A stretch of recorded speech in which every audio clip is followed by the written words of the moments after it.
Hello there, Serious Sam. Good evening. The newest patron of all time.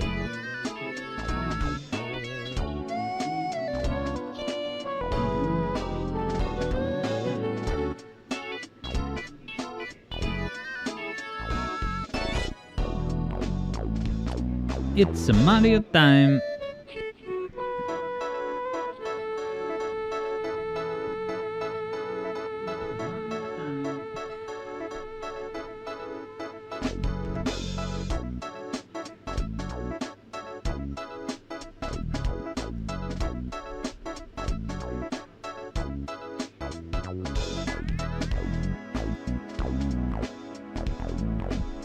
Hello, Vector Sater. Good afternoon to you. He's gonna change his Twitch name back to what? Mario White? Mario White Odyssey 6428.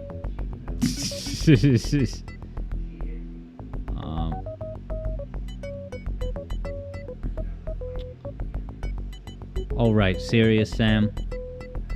Right, Stanley Parable, Serious Sam, Super Mario Eclipse, Hat Kid,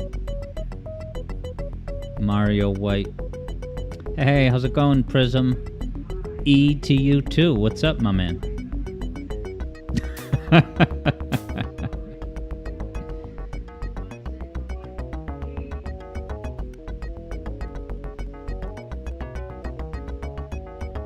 Love this song.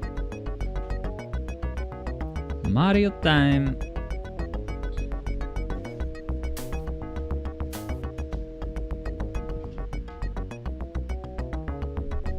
So today's Mario Odyssey wagers are going to be get 2 moons with no damage. I gotta do it perfectly. No damage incurred.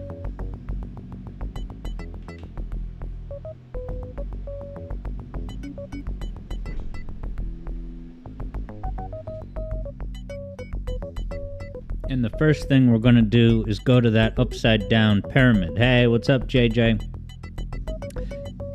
It's a floating upside down pyramid, kind of like a similar object in Kronos Island of Sonic Frontiers.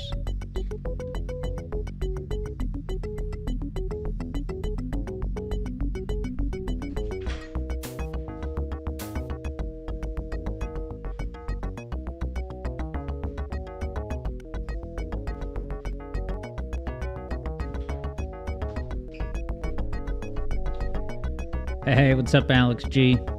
Yeah, no, JJ says, how far sure have I gotten? So I was about to say that, actually, that JJ knows this, but for everyone else, this weekend, I got, achievement unlocked. The achievement unlocked was figuring out how to save my game in Assure the Glitch. So now when I open the game, I can resume from where I was. It's pretty amazing. So since I fixed it,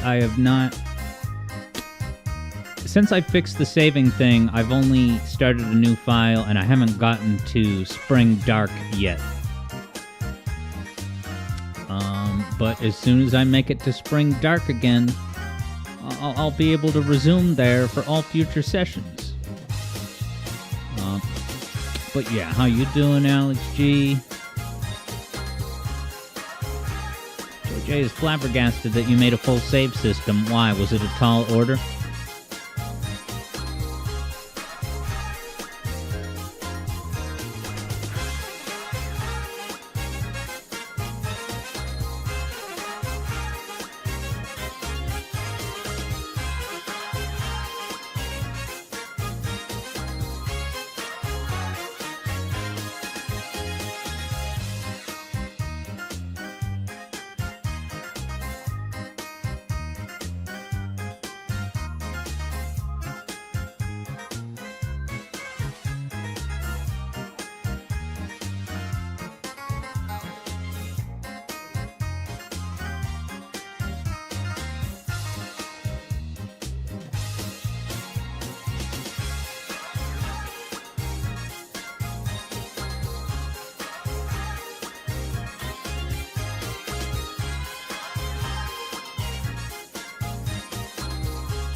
Hey, what's up, Elsa Hat?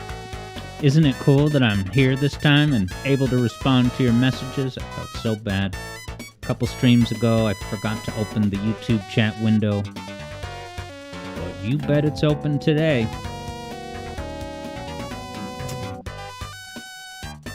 Wow, JJ says that... Okay, so for the OpenSurge engine, which Assure the Glitch is built on, it's a first. Never before has anyone made a game in the OpenSurge engine with a saving functionality on this scale. And to commemorate the save functionality, JJ has grabbed today's song request. I quite look forward to it, and it is possible that we're going to have 2 requests today because we got a new patron this past weekend. The one and only, the real deal himself, the real Stanley 64, soon to be Serious Sam 64 again. So I want to thank you so much, Stanley. And I so look forward to your song request. We could do it today, we could do it Wednesday. I'll leave it to you, my man, but I do thank you for coming on board. Elsa Hack says, that's super. Here in the zone, gonna get going with Mario Odyssey in like a minute. I guess I forgot to put the timer on, but it's almost 4 p.m., so who cares? Soon you're gonna see me, you're gonna see the Mario menu, and most importantly, you're gonna hear Charles. That's the reason you're all here. But the question is, since people can mod Switch games through emulation, has anyone modded Mario Odyssey to feature instead the voice of Kevin Afghani? Wonderful. I'm just staring at 3:59 p.m. until it turns into 4 p.m. And then I'm gonna hit the button of dreams. And then you're gonna see me any second now. It's gonna click 4 p.m.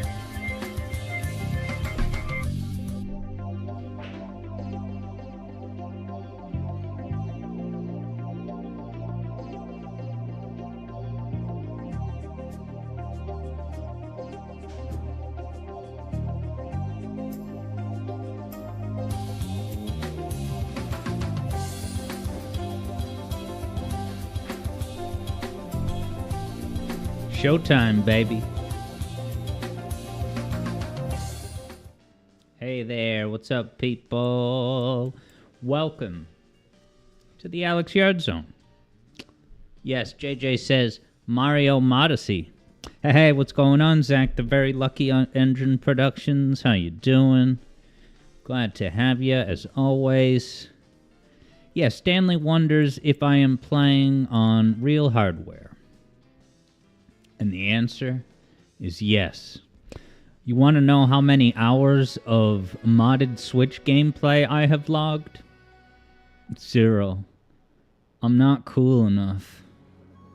But let's start today's first wager. Showtime, says JJ. Is that from The Mask with Robotnik Jim Carrey? Can you believe another Jim Carrey Eggman movie is coming? That's our Christmas gift this year. You got to celebrate the golden eras, guys. It's not every decade you get a movie trilogy about Sonic with Jim Carrey as Eggman. That is nuts. All right, so let me start the betting. It's going to be 2 minutes. I got to get 2 moons and not take any damage. And in the unlikely event that I get one of those banana bunches of moons, that only counts as 1. All right? So, I'm pretty sure, yeah, it wants me to go help the person who needs help up in the crazy ship. What's up, Ghost of Burb? Ghost of Burb's got the dancing, rockin' burb in the house. Wow. JJ had a very awkward conversation about Sonic Movie 3 today with a normie at the pawn shop. While, other detail, buying Sonic 06 today at the pawn shop, you had a conversation about Sonic Movie 3. This normie at the store of pawns said Shadow is a Sonic clone and Silver is his uncle. Well, I mean, if he's got the inside scoop. All right, hey, technically, that's one moon, guys. That's the deal. That's the deal. I got one moon. So let that inform your bets. Elsa Hack says hello to Zach, the Very Lucky Train Engine Productions, and hello, Javid. Now, JJ knows how to pick his battles. So when that pawn shop employee said that Silver is Sonic's uncle, JJ just nodded because he ain't have the time to correct him. Wow, this is a very judgmental... See, 2017, you know, this game was bulkily developed in 2015. Now you got those TikTok shorts, Love Don't Judge, where you have a couple and two extremely different people. This guy's judging they love. We know it's not love, but you can't assume that just by looking at them.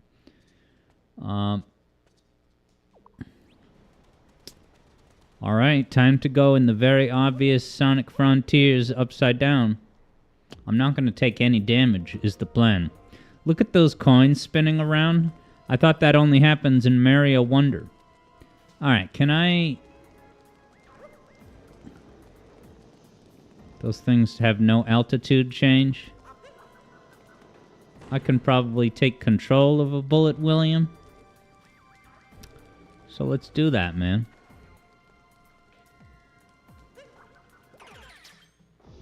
And away we go. Oh, I can accelerate? I'm not going to take damage if I hit the wall, am I? Almost took damage, yo. Get ready for 2D. You know, everyone gives Sonic Colors a hard time for switching to 2D. But when Odyssey does it, it's the jewel of the Antigua. Ghost of Burbs got hype. Alright, Stanley's going to send over his... So, Stanley, do you definitely want to do it today? Because if you do, let's make it official right now. Wow, you can't use... Whoa, what the hell? Snapshot mode? You can't use the D-pad even in these 2D sections? And is there a wall jump? No. You guys seeing those weird pixels, like, kind of around Mario? It's like a weird glitch. If I was emulating this, I would say that's an emulation glitch. But oh cool, it's going to have the double gravity mechanic, just like the game I was playing last week. Galaxy 2. No damage, guys. Yeah, are you guys seeing all those weird pixel artifacts? Oh boy.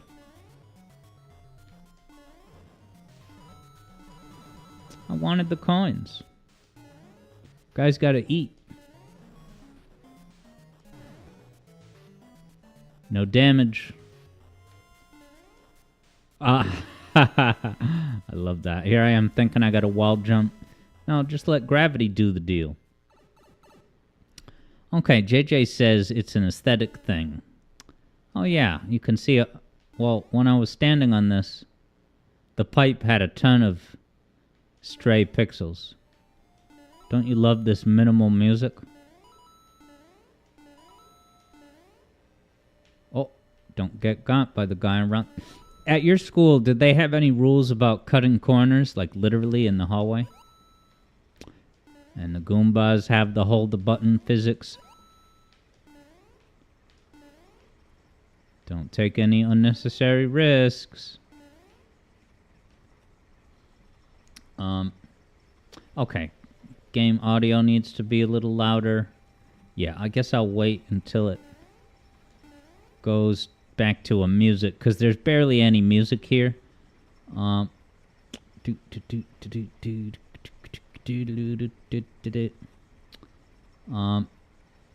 Zach is hyped. Oh, Prism says go through the hole in the wall? Hole in the wall? Oh, yeah. Wow, look at this trove. I'm finding wall holes. Oh, that's the moon, huh?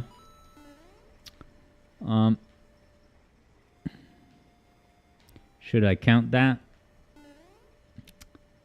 I guess I should count it, yeah.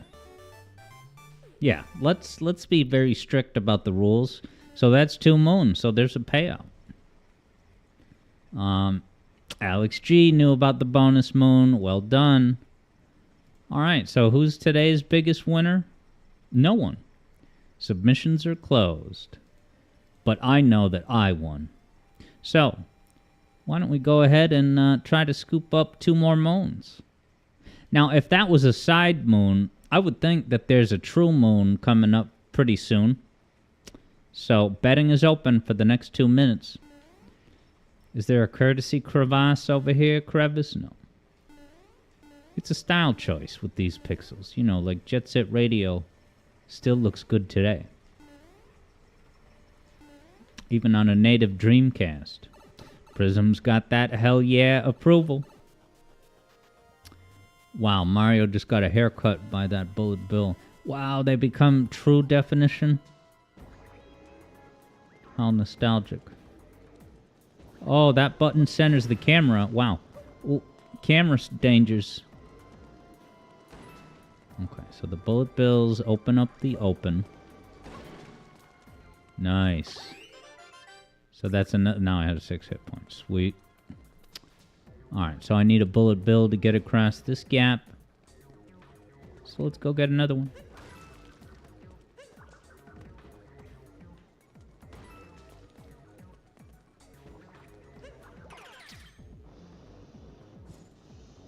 These control very well. Good physics. Do I have the necessary altitude? Oh, look at these flowers. Oh yeah, this is the mechanic from Mario 64. Where you jump on those enemies in the snow level. These look dangerous. Are they gonna move? I'm nervous to even approach them, because I can't take any damage. Let's see if walking close to one makes it, like, wake up. The hell is even the point of this? Does it want me to... I feel like the safest way is to jump over this gap. Yes. What a weird thing. It's just a bunch of cacti. Hey, what's that arrow? Oh, can I take control of these? No. Alright, but I can cap them out of the way. Interesting.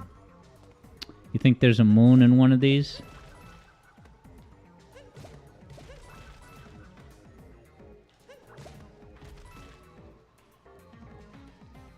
There's gotta be a moon. If there's not, then that's a legendary red herring. Maybe you have to get all of them, and the last one will have a moon. Oh well. Alright, Keo, and hello, Keo. Keo has the big warning, watch out. Rolling cacti can be lethal. Just like in Terraria. Whoa. That's the whole bit that they recreated in the Mario movie with the white hat. That looks nice and disturbing. And bad shadows, as is par for the course on the Switch hardware that Miyamoto designed himself, alone, in his lab. I'm just kidding, man. Whoa, look at the burbs. May you have a free-roaming adventure, burbs, in this open world of dreams.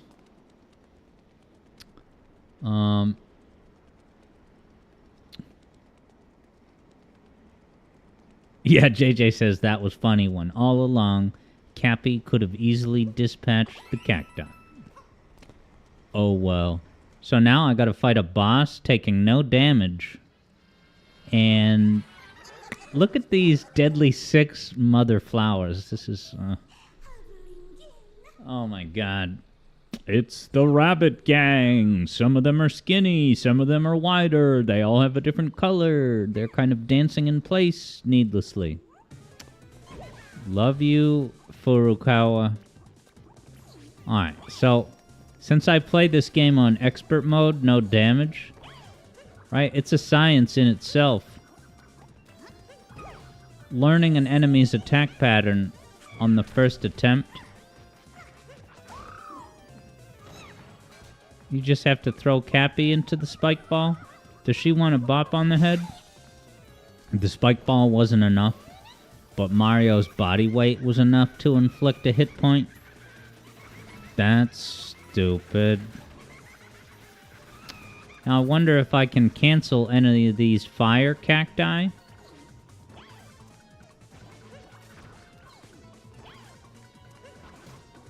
Ah, I can hit him back at Sweetheart. She gonna be dazed? Oh, but this time she can move.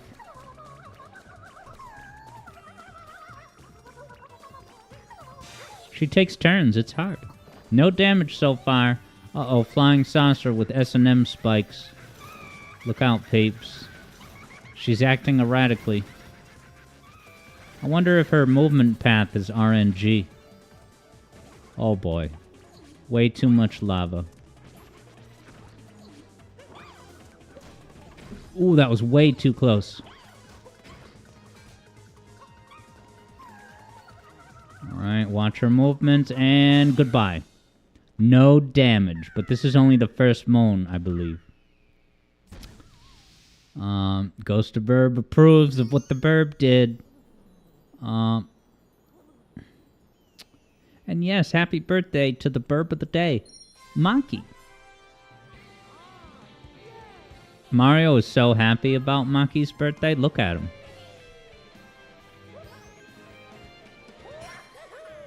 Yes, happy Burb Day, as Kyo says. Ah, that deluxe coffee smell, taste. It's not even that deluxe. I just got a new creamer. Whoa. Yeah, does this look like the end in Sonic Frontiers? You can see the 2D bit on the side. Very immersive. I'm not saying that sarcastically. It's cool. Whoa. The elusive desert hole. I've heard legends about this at recess. That brutal, so brutal is a name category of creature I'm supposed to know?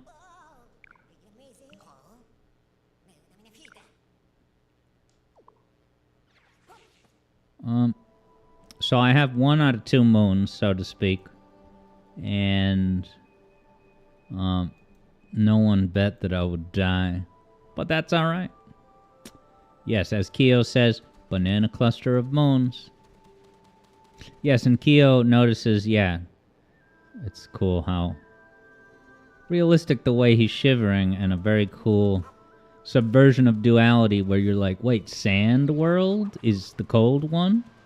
I guess that's a thing in certain National Geographic documentaries, now that you say it. This is terrible, it's gotten colder, you think? Oh yeah, so... Can't tell who's friendly. I'm what you call a Jaxie. Yeah, let's spice up our life with a Jaxie ride.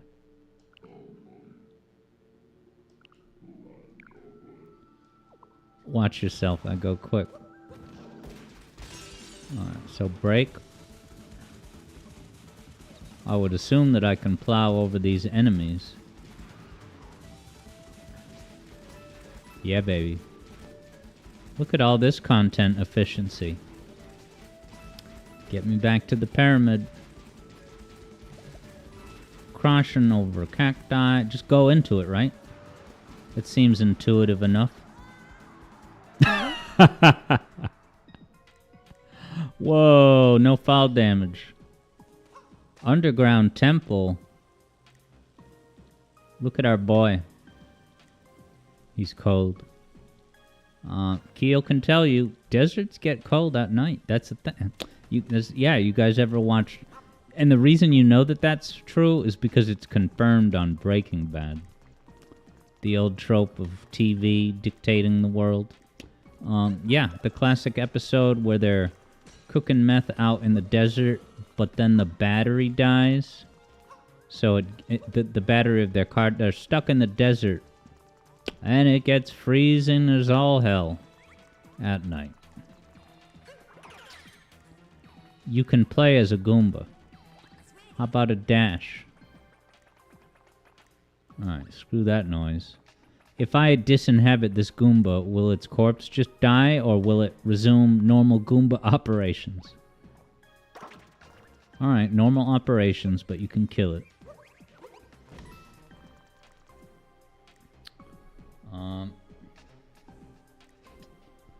Prism has an idea about certain content filters, but dude, if that content filter was a thing, how could anyone talk about Breaking Badly? Because Meth is one of the main characters of Breaking Badly. Now these are for outfits, right? These purple coins. And Sonic Frontiers has purple collectibles for Big the Cat, so that's a massive ripoff. And I see what you did, Izuka. Zach's birthday was 2 days ago. Well, happy birthday. Wish you a great year ahead. And I hope you collect a lot of coins. That's a good way to commemorate a year, collecting coins and other collectibles. Oh, is this a chain effect of these hat throwers? You guys ever go to the Discovery Zone and play with these hat throwers? I'm just kidding, they don't exist in real life. Yoshi the Oreo, what's going on? Real Stanley has the fun fact of the hour, sponsored by Digital Foundry, which is that this game, Super Mario Odyssey, runs at 60 frames per second. So I don't want any excuses from the Switch lobby saying, oh, it's not their fault that Paper Mario Thousand Year Door runs at a bogus 60 FPS. I can control the whole stack. They died. Oh, is it I can control the stack and let the lowest Goombas just die as collateral damage, helping me on my adventure? Uh-oh, icy things. Oh boy. Icy platforms. Wow! Oh, did he grab the edge? I don't even know. I don't care. I survived. That's the point. This is cold. I still haven't taken any damage today. And I've not played this game in over 5 years, so you're welcome. Alright, I gotta lure a bullet over here, man. Did that take 2 hits? Did he have like a shield? I could imagine speed running this game. Gotta get another bull. Uh-oh. Yeah, I guess they take 2 hits. One to get the visor off, and one to inhabit. Alright. On we go. I love bobbing and weaving among obstacles. Reminds me of Spyro, my dragon. Triple jump just like the 64. When you're here, you're this. But how you doing, Yoshi? Deepest underground. This time we mean it. This looks like a slot to insert a coin. A big old coin. How about a little Sonic rolling? Ah, look at the guy up there. Is he gonna fall out of the roof? Oh.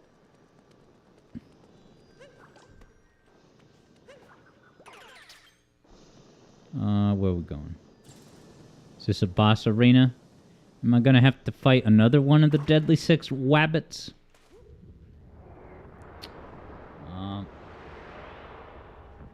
Alright, Yoshi is back from dialysis. You're feeling lighter now.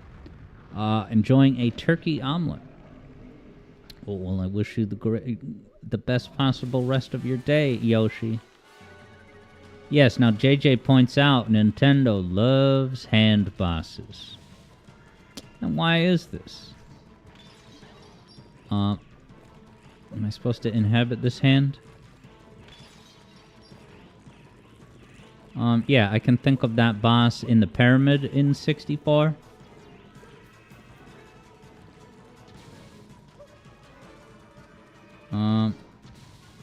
Andros, right? Final boss of Star Fox 64. Alright, I do need to throw my hat. Probably at that conspicuous pink jewel.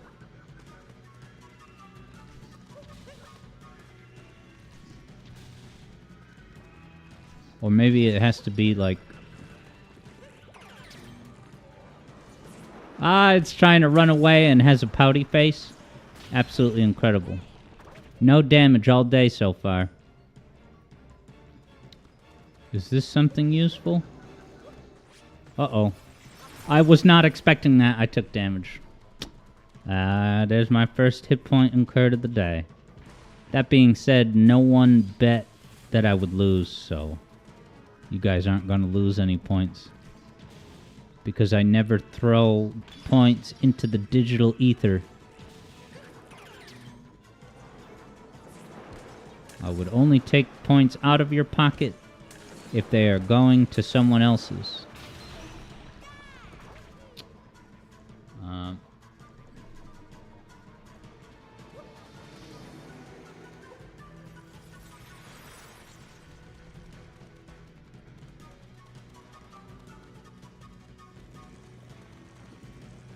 New attacks.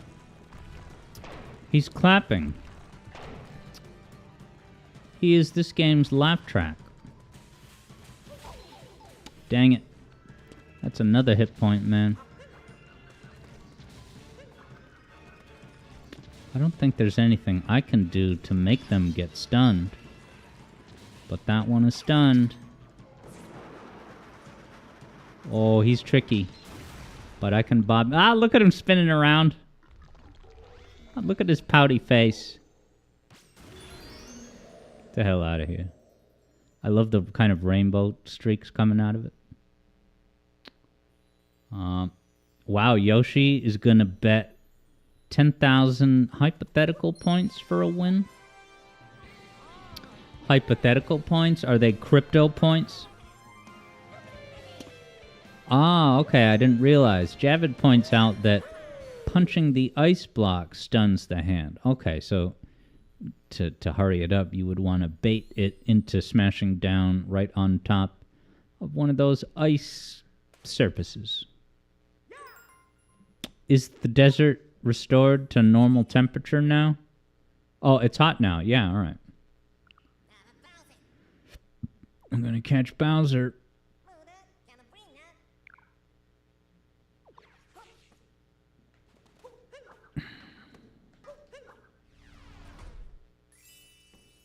That's more than 7. I say we should go. Definitely. Yes, Prism points out what I did, that Mario 64 had the eye hand boss. And yeah, making a disembodied pair of hands, you know, I hate to say it, guys, but they do it so that animating it is less of a lift. Because who wants to make those treasure bosses with a million articulating joints and limbs? I'm half kidding when I say that. Oh, wait, 5 more? All right, we're not done. Okay, Javid says... No, yes. Javid says Ocarina of Time had one.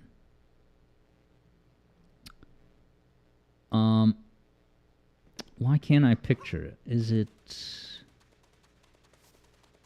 Got to be a boss, right?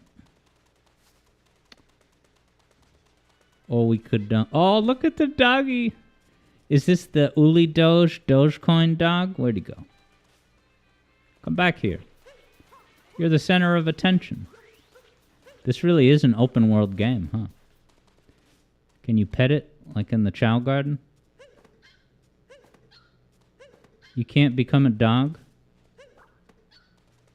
And... Breath of the Wild and Tears have little doggies, don't they? Absolutely adorable. Whoa, is he revealing a moon? Oh my god, was that so cute?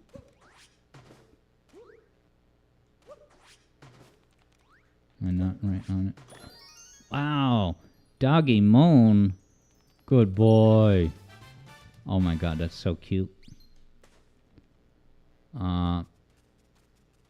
Okay, the big drum in the Shadow Temple. Okay, yeah, I can vaguely picture that. It's been a while, and I think that every time I've tried, every time that I've sat down to play Ocarina of Time again, I've never beaten it a second time. So, being that that is kind of late in the adventure, I haven't gone back to it all that many times. Wahoo. But alright, let's pay out that wager to no one. It's really just a points returnage. Alright, but you know what's next. Next wager, same as the first. 2 moons, no damage. Yes, air conditioning. Did you hear that Picardy third?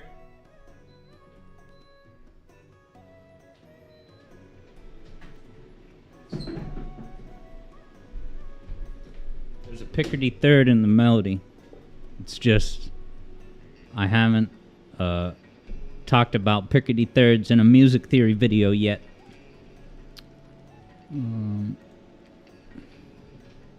Yoshi hypothetically won, so... Oh boy. Imagine if I just took an unforced error damage from that sombrero Goomba. Hey, what's that conspicuous... Ooh, that's something to aspire to.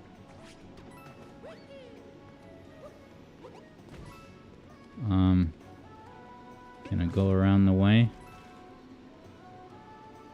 Huh. Maybe I gotta get a bullet bill, go around or something. Alright, Barry's popping in.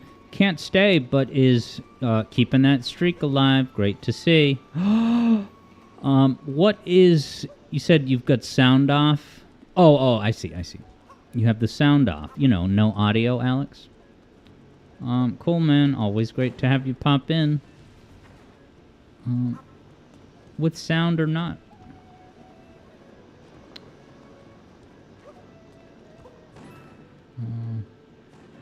Alright, so I have been to this area, but I got 5 more moons to scoop up. Alright, there's a bet on me taking damage, so now there's stakes.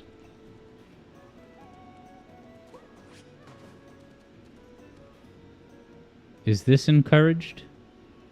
Walking along this wall?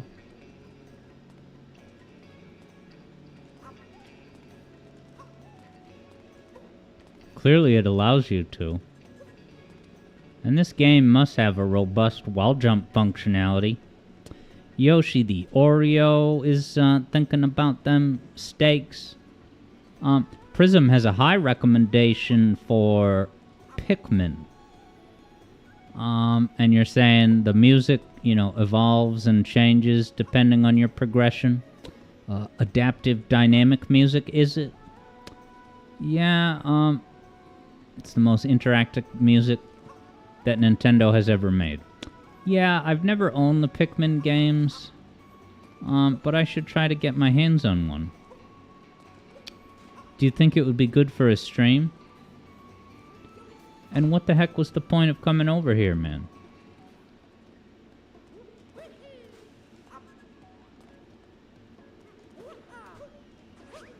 Oh. Well, I almost got up there. And I bet you I could, Oh, dangerous sand. That was very acrobatic, so I'm proud of me. No.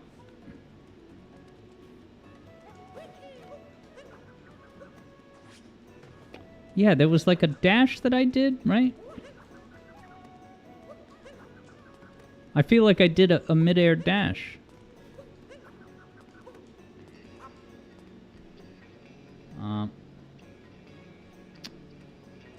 Okay, JJ has high praise for Pikmin 3. Was Pikmin 3 the kind of controversial, polarizing one?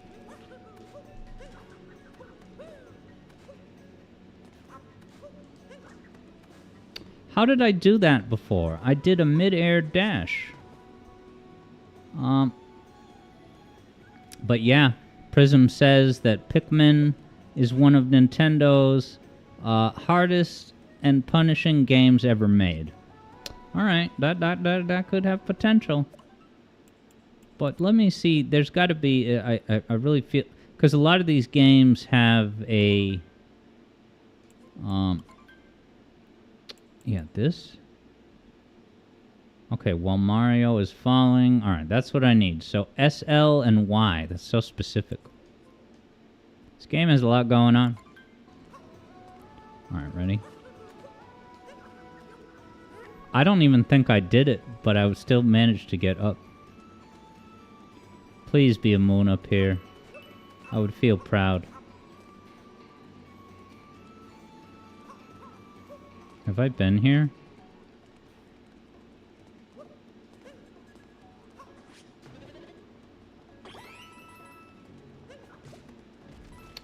Let's see what's inside. This is so cool. It wraps around. Wonder the... Oh, look, it's the nondescript gray blocks from Sonic Origins mission mode. Remember those? All the missions have those boring, ugly, silver, just plain blocks. I haven't taken damage yet, man. Let it be known. Want me to hide underneath? I can get one of the B-bills. Oh boy.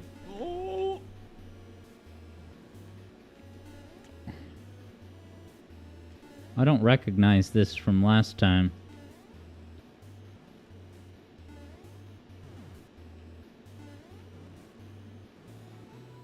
Is that gonna shoot its bullets or not? Above me? Is it like only gonna trigger once I jump up there? Yeah. I can just duck. You have to make split seconds in a no damage situation. Is that an enemy combatant or a friendly dinosaur with wings? Friendly!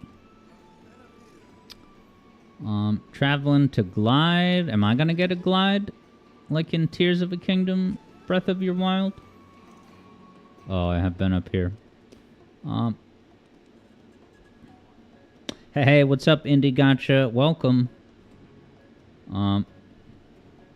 Yeah, Eblo says it's like a good Rorschach test. How someone sees the abbreviation PKMN tells you a lot about them as people.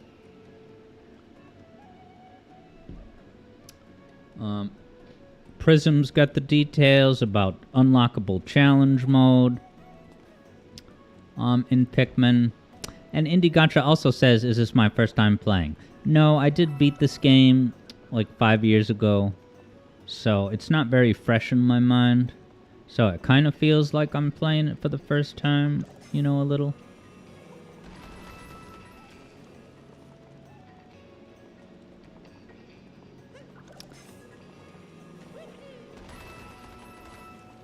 Anything useful over there? Is this about to fall? That was epic.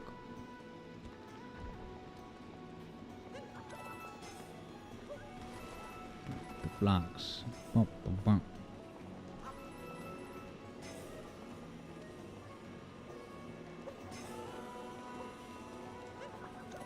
Oh, nabbed that one.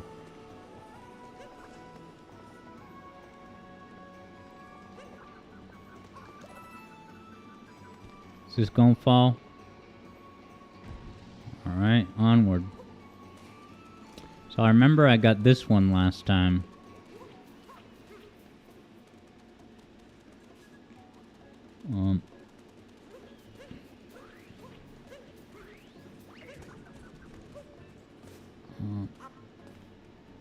Indie Gotcha says Odyssey felt odd to you. Yeah, I like this game. I wasn't super blown away by it. It's been very fun, you know, to play today and last stream, but it's not a, you know, become a Mario Odyssey content creator type of game. The way that Sonic games are. Ooh, that's an unused. So this would mean I haven't been over here, man. I love the Wonka hats on the doors. Stanley's still here, baby. Eblo played this game at launch, and sad to say, you didn't enjoy it as much as other people. Yeah, you know, I guess I was a little underwhelmed, but not... I didn't feel, like, super ripped off. But I do think it was maybe a little overpraised, overhyped. It's a very easy game, I suppose.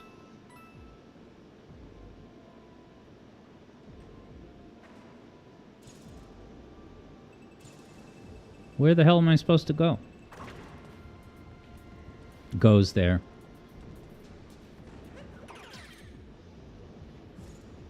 I wonder if this is time-based or, you know, traversal-based.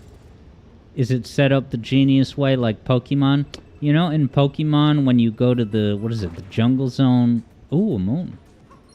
Go to the jungle zone and you're allowed to stay there for a certain amount of time, but it turns out it's not actually based on literally time. It's based on the number of steps you take.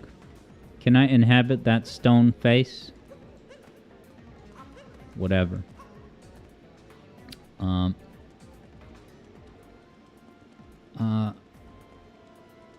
JJ felt like it was a fantastic experience, but it takes the mick, is that a UK expression, with how many stars there are and what you get for them. Yeah, the fact that there's so many moons kind of cheapens the feeling of every individual moon, maybe, for me. Now, this is just the Scarecrow from Lake Hylia, isn't it? Nintendo isn't even trying to hide it at this point. Whoa, that logically led to that. Do. Oh, I got my roll. I'm utilizing my entire skill set, baby. And it wasn't enough.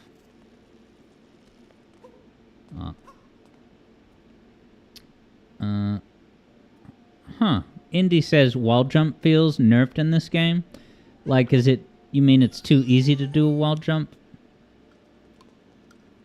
Metroid games have good wall jumps, I tell you. I keep bumping into the ass wall. Alright, that's 2 moons, I'm pretty sure. Right?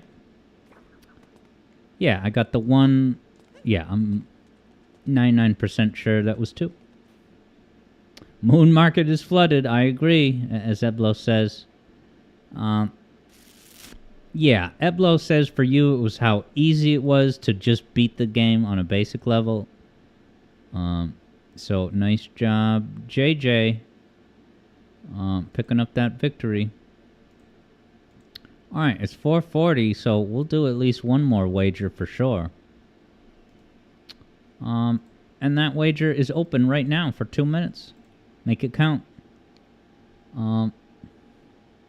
Yeah, Indie Gotcha says, you wish maybe there were less moons for better objectives and level design. What does this remind me of? Maybe Splatoon? Another Nintendo game. It's like they share notes. Did I come up here before, probably? What's that rainbow shiny doo-doo-doo-doo? Is this a boss up here?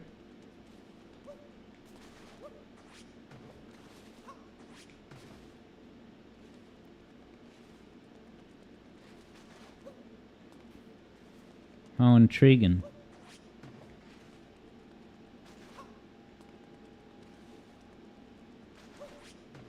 Is it impossible to get?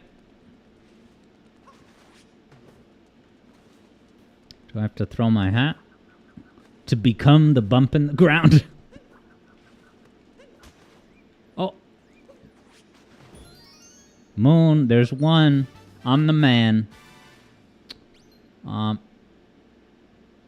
Interesting. Javid has been disappointed in every single player-focused Mario game after Galaxy because, well, they're too easy. Yeah, at least 3D World has a great scoring system.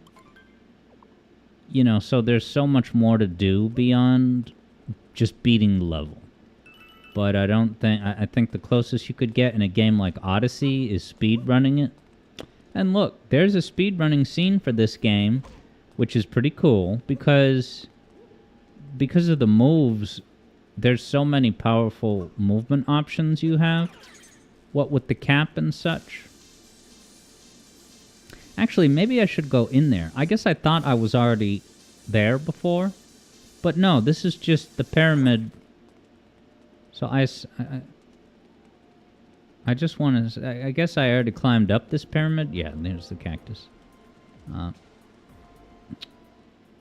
Indie Gotcha's still wishing for Odyssey 2 so they can polish and tighten up the experience.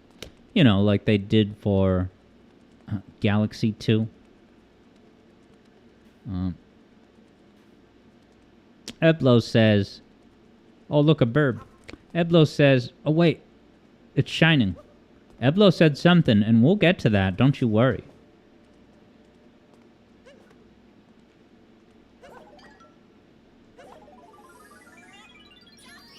Alright, guys.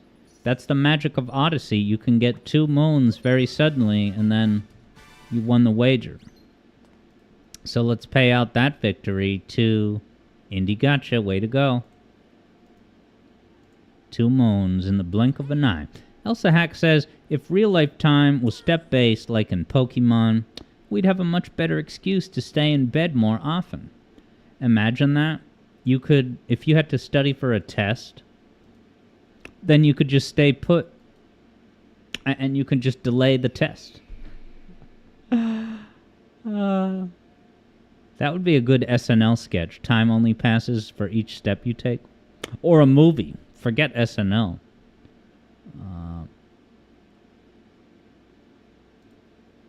Alright, 2 minutes have begun. This is possibly the last wager for Galaxy. Javid says 3D World was fun as a multiplayer game, but you would not want to play it as single player. Yeah, the arcade challenge aspect is not for everyone. Indie Gotcha wonders what the next 3D Mario will be like. I think it's going to be a true open world, because this is not an open world. It's just big levels.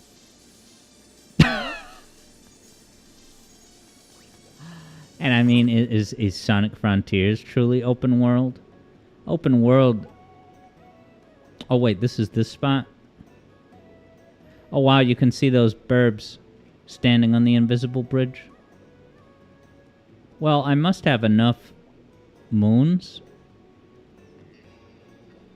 Is there an invisible bridge here? I would assume.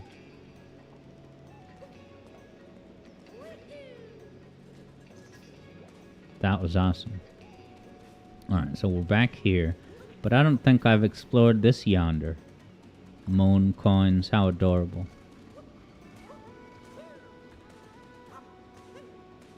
Do-do-do. Needless risk. Oh, a key? Have I done this?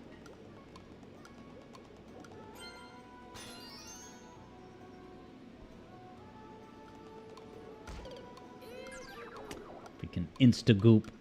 There goes that. Yeah, Keo says, if open world just means empty world, you can keep it. Thank you. Don't need your open worlds. Yeah, which... Oh, is Starfield? Starfield wants you to think that it's open world, but... Starfield has a similar problem of, like, everything is so segmented and separated by very long loading screens, you know? So it's not really open world as it is lots of levels that are represented spatially on the map, you know, metaphorically, if anything, man. Nice. As it so happens, JJ this week is streaming some 3D World co-op. It's a lot of fun in multiplayer. And who's going to be your co-pilot / competitor? Might it be Wonder Woman? You know, I don't know if it wants me to get the super glasses. By those earringed statues. Those things don't move very fast, so I wouldn't have thought. And you know, the resetting of the camera is pretty awful. Is there some layer to this whole bit that I'm not understanding? And is there no fall damage?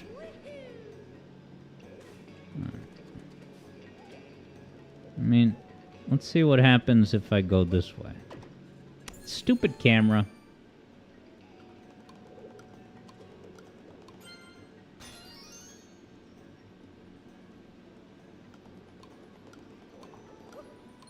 Alright, I did it. Hey, what's up, Silent So Dante? First time popping into a stream, and you're saying thank you for all the outstanding music theory videos and keep up the great work. I really do appreciate that, Silent So Dante, and welcome. I quite look forward to the next music theory videos. And yeah, the Shadow one was quite the summer celebration, if I don't say so myself. But I thank you so much.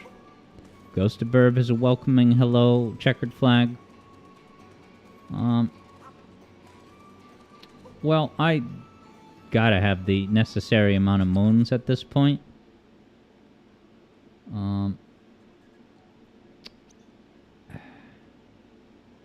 Is there a way to show where... I guess I thought I remembered that this map would show you the location of all the moons you got. So if there's an area with not a lot of moons, you can kind of gravitate there. Oh wow, I forgot that it has all this text, you know, explanations and lore. Oh yeah, here's what I was thinking of. So there's plenty of areas where I've not gotten that many moons, but I guess we can probably go back to the Odyssey. That way there'll be an intriguing teaser for the next Odyssey stream. Indie Gacha wonders if I've listened to songs from the Parodius series. No, I haven't, and I haven't heard of that series. Is it a Sonic-like? Or is it an iCarly DS-like? I got them shades, but I don't need this. Get out of here. Am I going the right way? Take a left. This game is a Sonic-like. Look at how I'm rolling quickly. Now keep in mind there's a couple of exciting Sonic debuts this week. On Wednesday's stream, it's going to open with Sonic Tameshi, which is a Sonic game with the classic Sonic format, but you can wall jump. Have you ever wall jumped in a classic Sonic game? There's no invisible bridge, so I gotta go the other way, and that's alright. Hop, hip, hop, hop. No damage, no damage. Yeah, Silent Soul Dante says they save a lot of the hints for post-game. And Indie Gacha explains, Parodius is a zany cute-em-up from Konami. Is that like a shoot-em-up, but all the enemies you have to kill are cute, cuddly Hello Kitty characters? Kyo says you feel like you get thrown out of the building if you said Knuckles can wall jump. Yeah, he doesn't get... Well, he does get a little bit of altitude. If he's, you know, grabbing onto a wall, when he jumps off, he does go... But yeah, it's not a true wall jump. 3 sheep, huh? See how I said the correct plural form of sheep? 3 sheep. Sometimes I get that wrong. There's a sheep. What do I have to inhabit it? Or I have to just abuse it back to its owner? This is what people waited 5 years for. 5 years after Mario 3D World? Herding sheep. Just like you already herded goats in Twilight Princess. Ah, man, go right into the cactus. Oh, wow, cactus, he stops his herding behavior and just beelines it out to space.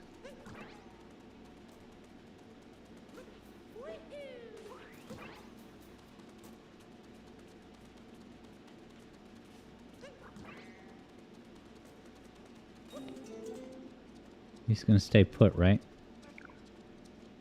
You're not even gonna acknowledge that I've gotten the first one in text format?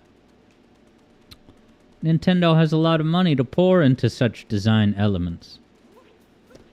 But they saved money. So that Furukawa has a massive yacht. Ooh, I have a new episode of Industry to watch. And I know you guys don't watch that. But I was listening to the theme song today on YouTube, and I was just... It's such a good piece of music. It so effectively captures, you know, the optimism, but also the hidden dangers of working in such a cutthroat industry. But I'll stop rambling about that song you've never heard on a show you haven't watched to instead hit the sheep. Where's the sheep wrangler? Is he over here? There he is. Sometimes you just need a simple... Oh, look at that moon up there. You need a simple task. You know, it's what people might call a chill game. Like a chill game is Princess Peach's Showtime. But this is just a chill, 1x chill game. At times. Which, yeah, there's nothing inherently wrong with a chill game. But yeah, kind of like what people were saying before. I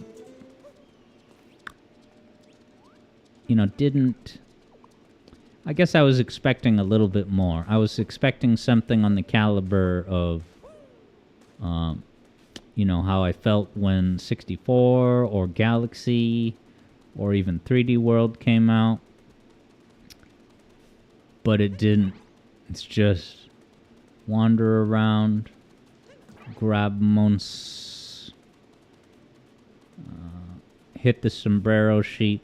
But listen, sometimes a chill little soiree is exactly what the sombrero ordered.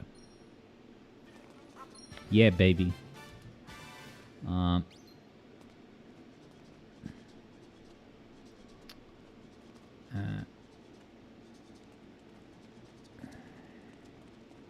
I got them on. What time is it? 4:55?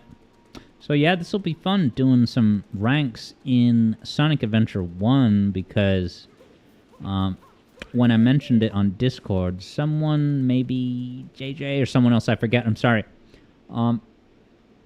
pointed out that the ranking system in Sonic Adventure 1 is somewhat different than, I guess, 2s and maybe Heroes.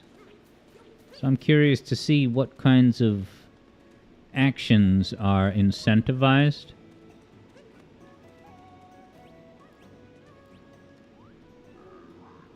Sphinx are always so funny. What is the thieving monster? He wants... Do you guys know what this is? It's got to be sand? Question mark. Stanley has crossed the 10,000 point threshold. Yeah, Indie Gotcha has a suggestion. And yeah, don't use the @AlexYard tag unless it's an emergency. But please continue to talk about video game music. Alright, Indie Gotcha says it's Ring. It's good. I didn't make the connection. I'm a Sonic kid. I just picture collectible rings. And I'm like, well, obviously not that one. But why is the wedding ring here? Is there like underground, undersand, jewels and gems? Indie Gotcha is on board. I think there's multiple Sphinx in this. Whoa! Here's the lineage of Mario 3D World. These fun, inviting stacks of coins to just absorb.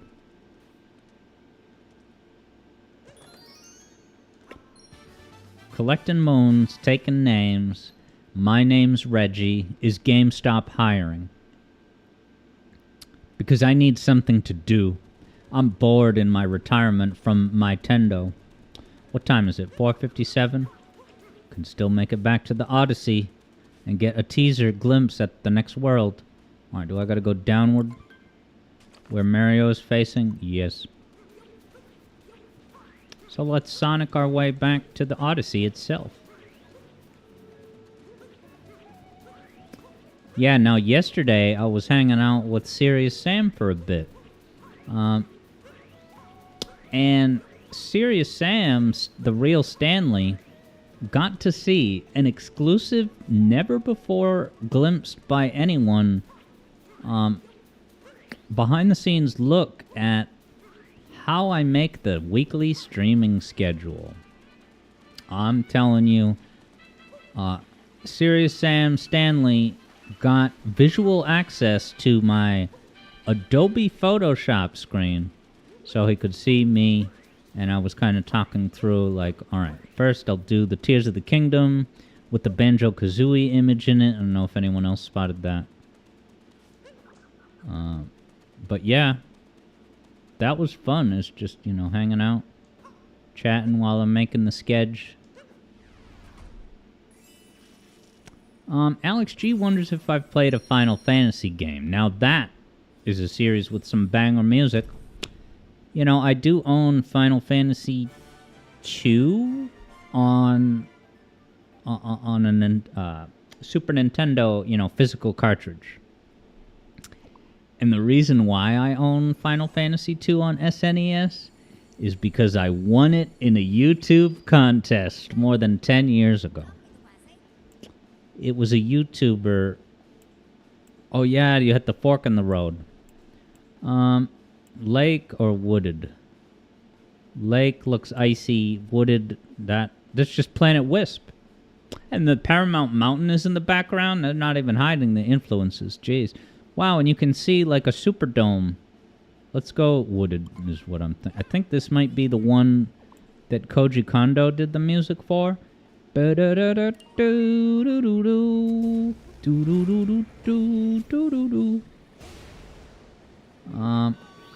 Stanley, I would say yes to that question. Just send it over, and whatever is the most recent message is the request that we'll do. Now, is it going to go into the Odyssey and have a little fireside chat dialogue? I love the gears on the underside. It reminds me of his Dark Materials, which I couldn't get past a couple episodes. He kidnapped Tiara, and now with his binding band... Wow, this is so intimate. There's different names for the same ring. Binding band. Some time to kill. That's the sign of good design, acknowledging that there's time to kill.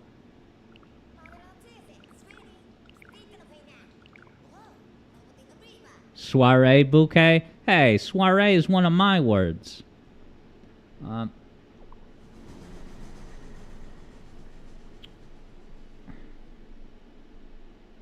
But yeah, so I've never played... I don't think I have it in me to play like Final Fantasy VII or Final Fantasy VII Rebirth or Final Fantasy 13-2. G-Unit Edition, most of my Final Fantasy exposure comes through Cybershell's classical video entitled An Internet Hero. Alright, well, the Wooded Kingdom will be waiting for us upon return. So it's time now to head over to Station Square, baby. And when I was hanging out with Serious Sam Stanley, the real... We looked at a little bit of Cybershell's video about the missions, because DX has the missions that are just specific for the hub world. Now, Keo wonders if I finished Dark Souls. So I've kind of plateaued with Dark Souls, but I really need to get back on that train. And the plateau is that boss. I got to find the shortcut to the boss, because right now it's a whole ordeal just to get to the boss. But I'm told that there's a solid shortcut. So, yeah, we got to get Dark Souls back. I would definitely be open to doing Friday, Friday or Saturday, the weekend stream. BioShock Infinite. Thoughts? Interest?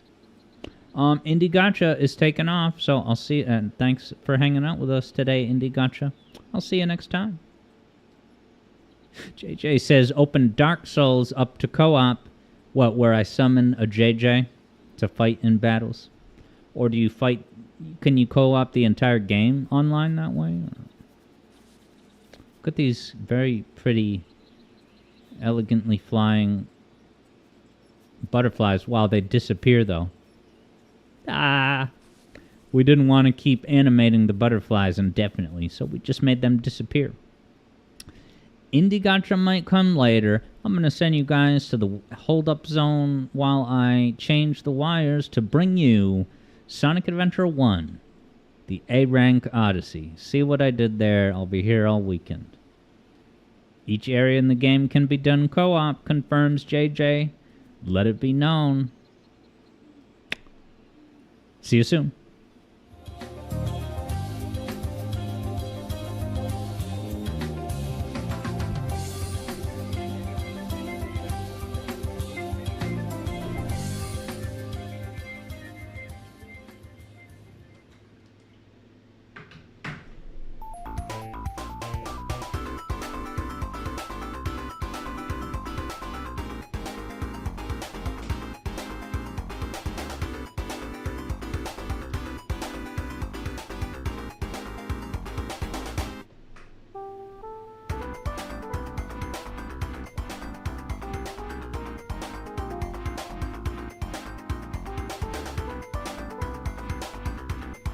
So yeah, you look at that schedule, we got Sonic Rush 3D, that's going to be phenomenal on Saturday's stream.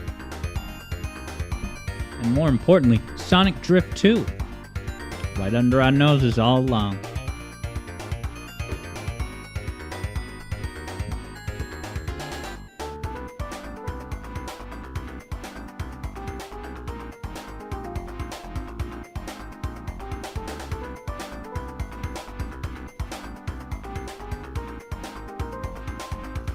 One of Alex G's top Final Fantasy games is, of course, Final Fantasy X.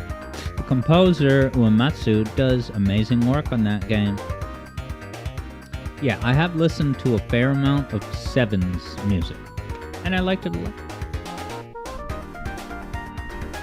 I've also, at different times, there's a kind of a compilation of all sorts of Final Fantasy music. It's like someone who posted a video on YouTube of their personal top 100 tracks of the entire series. And there was a lot of... Now I want to listen to that again today.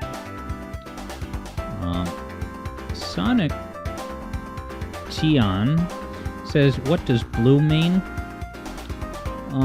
Where are you seeing the word blue?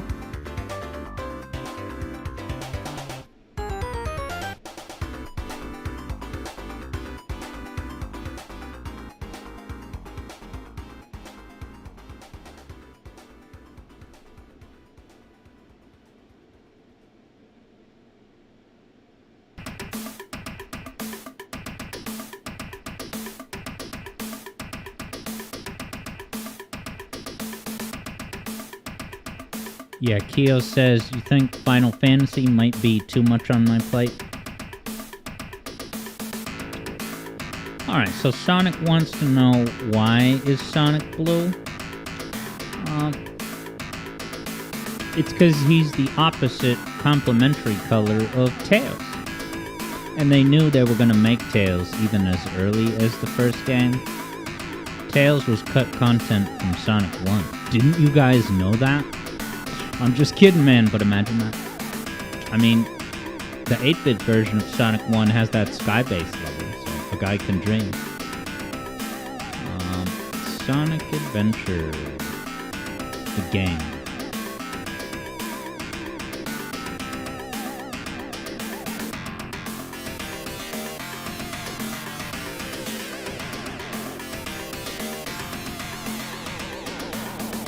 Let's configure this bad Larry.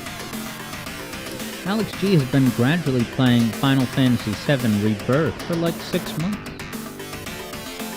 Been chipping away slowly since, of course, the baby was born. Yes, and having a baby in real life does take up a lot of real life EXP, so there's only so much EXP left to use on game. Totally get it. Sonic says Sonic existed before Sonic 1, so you don't understand why he's blue. What property did Sonic exist in before Sonic 1? Was he an animated short on the Tracy Ullman show? Let's do window mode.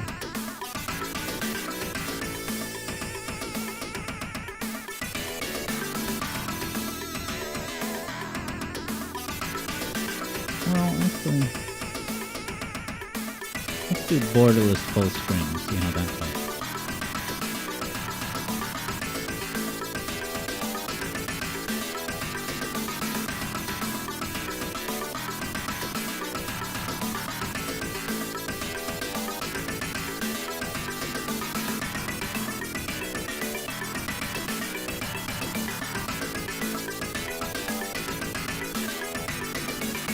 Yeah, now Sonic Twimps is talking about that, that little thing hanging from the rearview mirror in that racing game. That technically, per Cyber Show, was the first public appearance. Although I think that was the first appearance in game, but wasn't the first, like, wasn't it on the side of a bus for some promotion? Correct me if I'm wrong. But yeah, even though Sonic appeared in those things, the genesis of making him was for Sonic 1 on Genesis.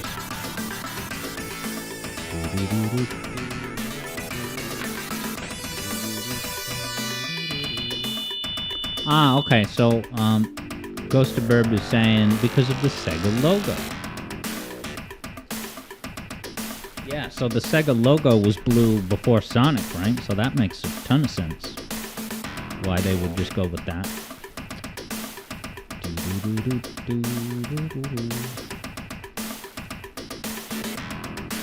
Ghost of Burb loves that there Sonic 1 stop motion commercial. And I do too. I'm glad to see it in the half of the Geek Critiques videos. I feel like he always uses that clip, but it's a great clip.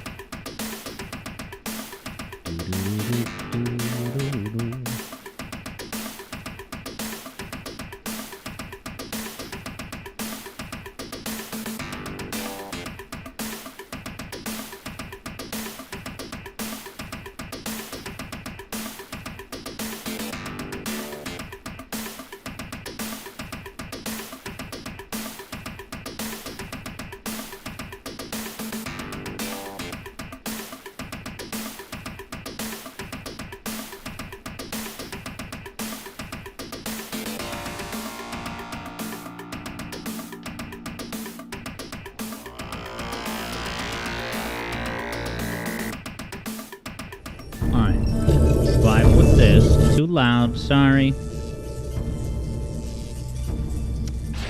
Why is there...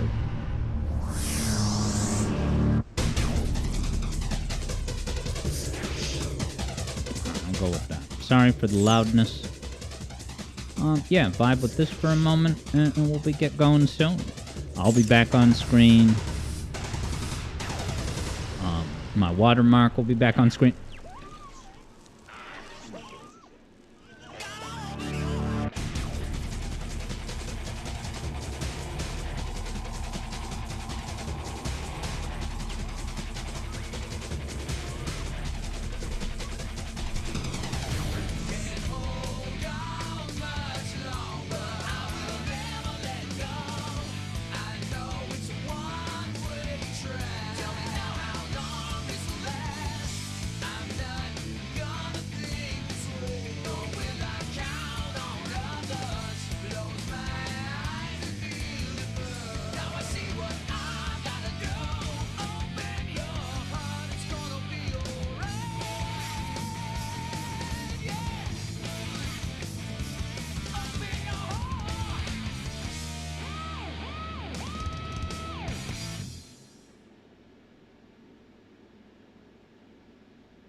Sonic Twimps wonders, which version am I playing?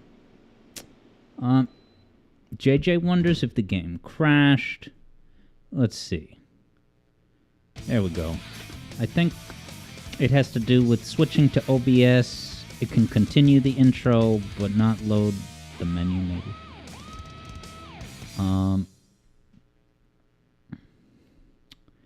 Ba-da-ba-ba-ba. But yes, Sonic Twimps, this is, of course, the Steam version of Sonic Adventure DX. Director's Cut, even though X doesn't stand for cut.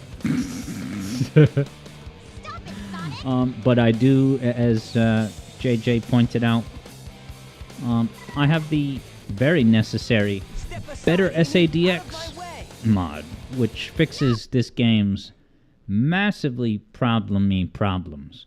Now, I know the game paused. It's because I gotta change the stream category, and then we'll be good to go. So let's... Oh, thank you to whoever changed it. Maybe it was JJ or Ghost of Bird, but thanks, whoever it was. We are in business, baby. Thank you, JJ. Yes, much like me, Kyo will forever love the faces in this game. Absolute classic.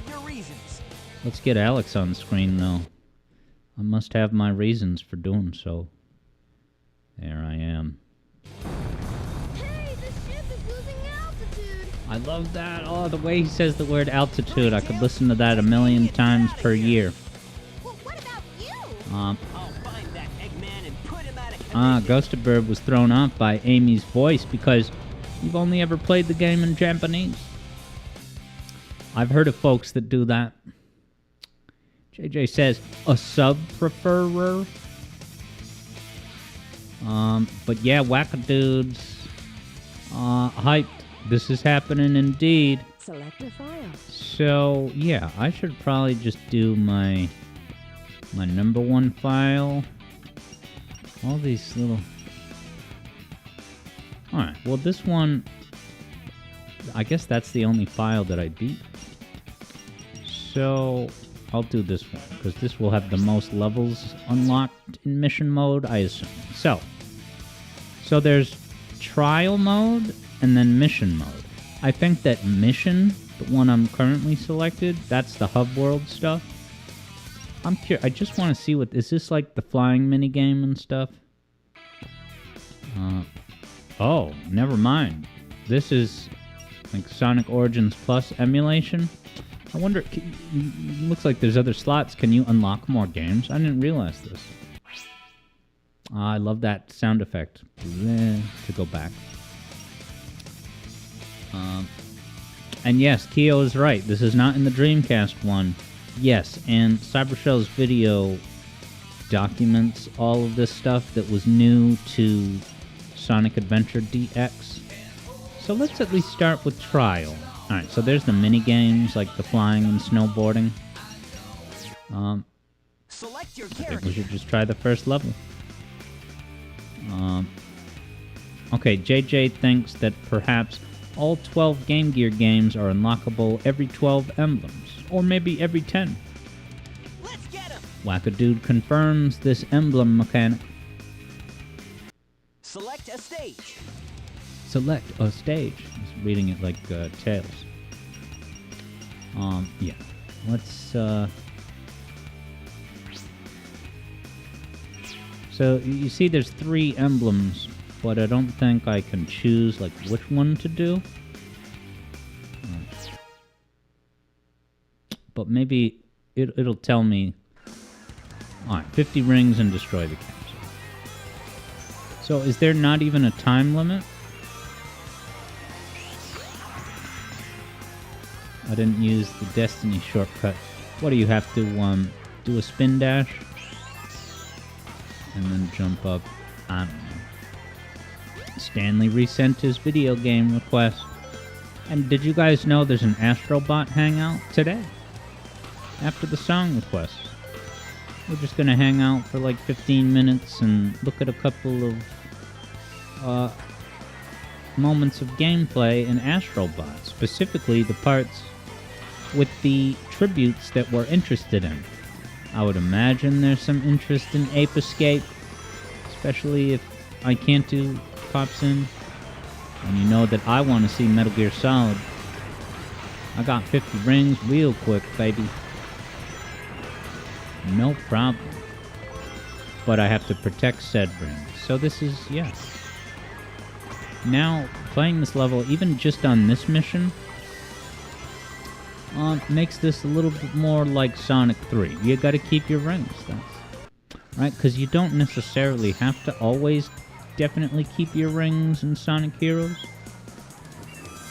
Because you get points for rings instantly upon collection. I think there might be a ring bonus at the end for the ones that you're holding.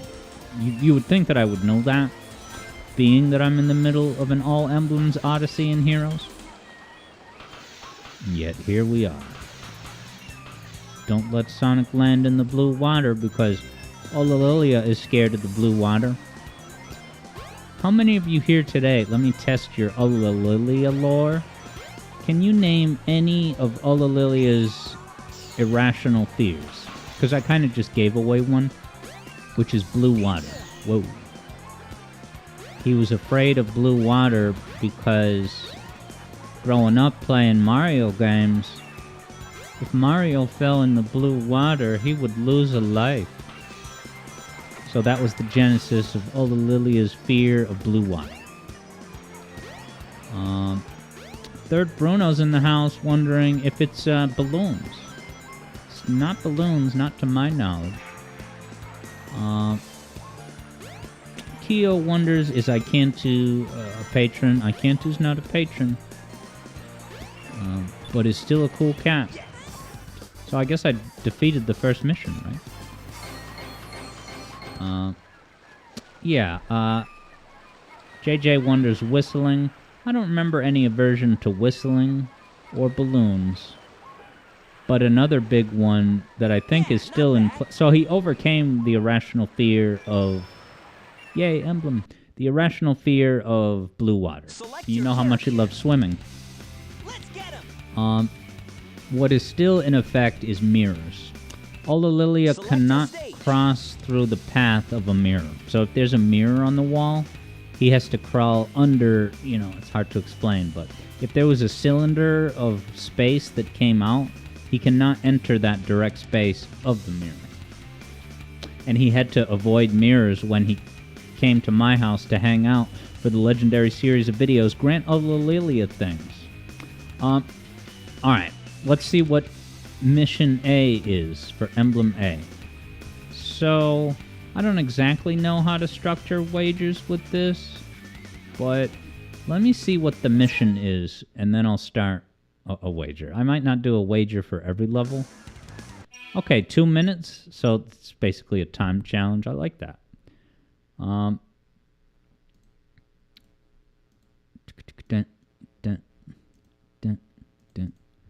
Okay. Get the emblem. And you're only going to have 1 minute to bet. Because it's a 2-minute deal. 1 minute starts right now. Go.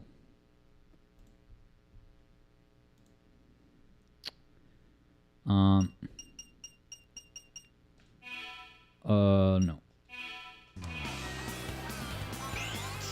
I should be using spin dashes as a regular part of my diet dies. Alright, but that doesn't... I can still win. You know, technically it counts as erasing a mistake, but that's... just deal with it. If that becomes a problem, we can reevaluate. But I say a death should not... You know, it's like in Sonic Heroes. If you die in Sonic Heroes, you just keep going, and probably your score is going to be severely damaged, but it's not necessarily a complete bust. That went good, but I can't see now. Alright, but I don't actually need to keep my ring, so I can play a little bit more, you know, aggressively and ambitiously.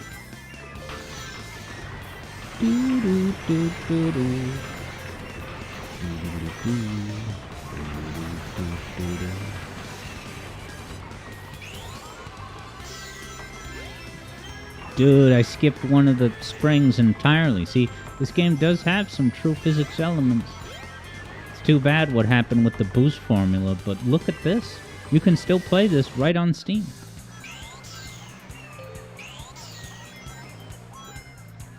Alright, I'm at 115 with this freaking incredible Junsanoi music. So nostalgic, so perfect. This was an absolute revelation when it came out on the DC and the Dreamcast. Sega's last hardware attempt. Come on, come on, come on. Don't get stuck.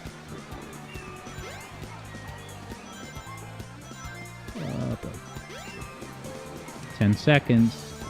I'm boned. So boned. But how much did I lose by?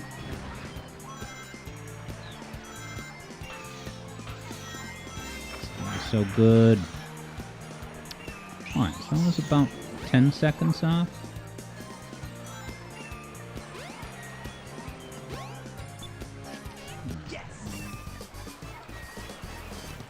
Wow, JJ gave a gifted subsplosion that went to a whole bunch of cool cats, including Sonic Twimps not having to deal with ads, Flynnmeister, Eblo G, Wackadude, Mondrig? Dude, what a crew and what a generous gift from JJ. JJ, thank you so much, my man. I do appreciate it. JJ says it's always a gamble gifting more than one sub because you can't choose the recipients. But yeah, that's quite the crew of gift recipients. So thank you so very much, JJ. Super appreciate it, as does the rest of the zone. Alright, well, I failed to get that. So, let's give Javid the W, which is funded in part by Third Bruno's points. Alright, so I'm going to try that level one more time. I love this music, this organ. And you hear the wah guitar in the back. It's hard to explain that effect, but alright. 1 minute begins right now. 2 minutes. Alright, I tell you what. Let's get him. I want to... Well, I'll tell you what. This right here, I'm going to go in and I'm going to try to figure out that shortcut. So the first moments of gameplay are not going to count. I'm doing some quick recon.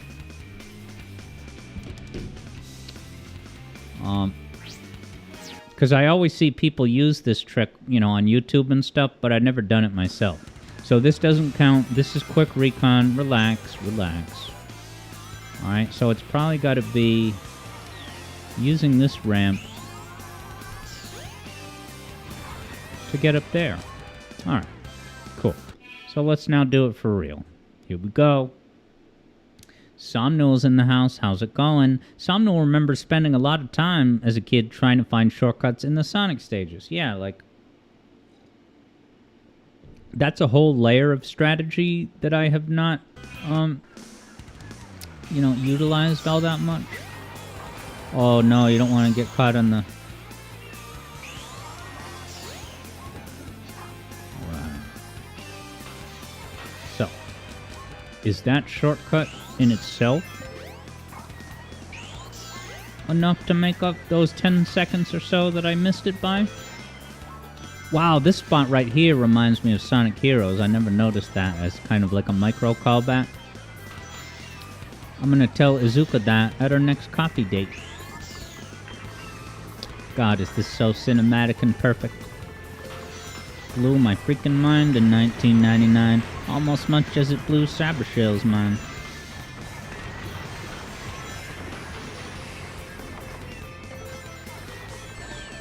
Ooh, not supposed to get hit like that. Remember when I skipped the first spring? That was awesome.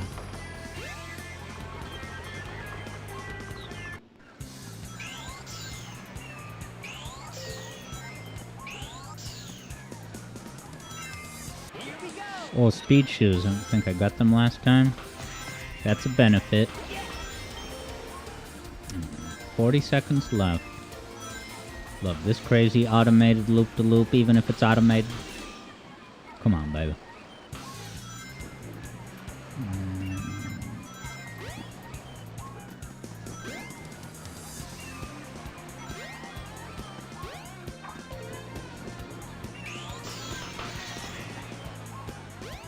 $15 seconds.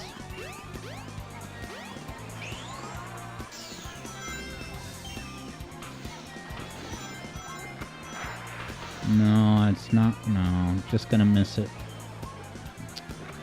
By like 3 seconds. Oh, and you gotta jump on it. You gotta have that precision. Hey, how's it going, Count Katagi? Welcome to Sonic Adventure 1. Such a good game. Especially on Steam with the better SADX mod. Alright, I was not successful. Listen to this. JJ says, have I told you how JJ... No.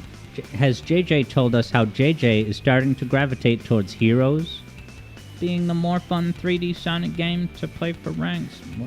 So now you guys know it's not just me. JJ's starting to gravitate toward that too.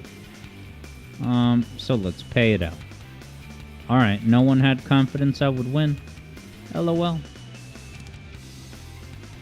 Okay, next level. Was this Windy Valley? I kind of like the way it's set up with the 3 emblems, because the first one is a good, baseline run. So yeah, screw it. Let's do this emblem. This is just going to be a rings requirement. And 1 minute to bet starts right now. Third Bruno maybe scoped out a new skippable segment. And I use these thingies in one of my music theory videos. Maybe the Zelda video. Windfall Island.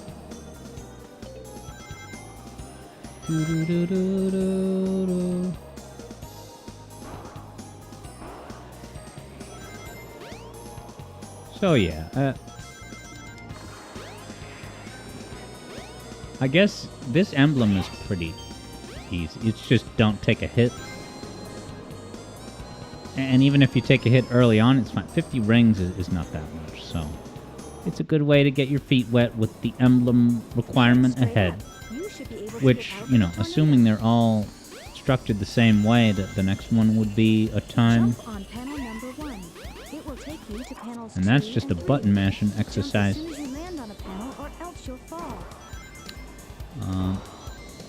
Wackadude certainly likes speedrunning this Windy Valley level. Oh boy. I wonder if I'll do as good as Wackadude. Look at the burbs. Skippage. Wonder how much time that saved. It's only like a half a second. This looks so incredible. Look at that sky. I assume that's a better SADX thing and it doesn't look that incredible on an actual GameCube DX. Look at this camera work.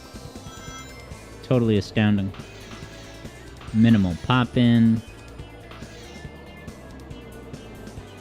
I never understood pop-in. Why don't they make it fade in? Wouldn't that make it like a little more slightly realistic?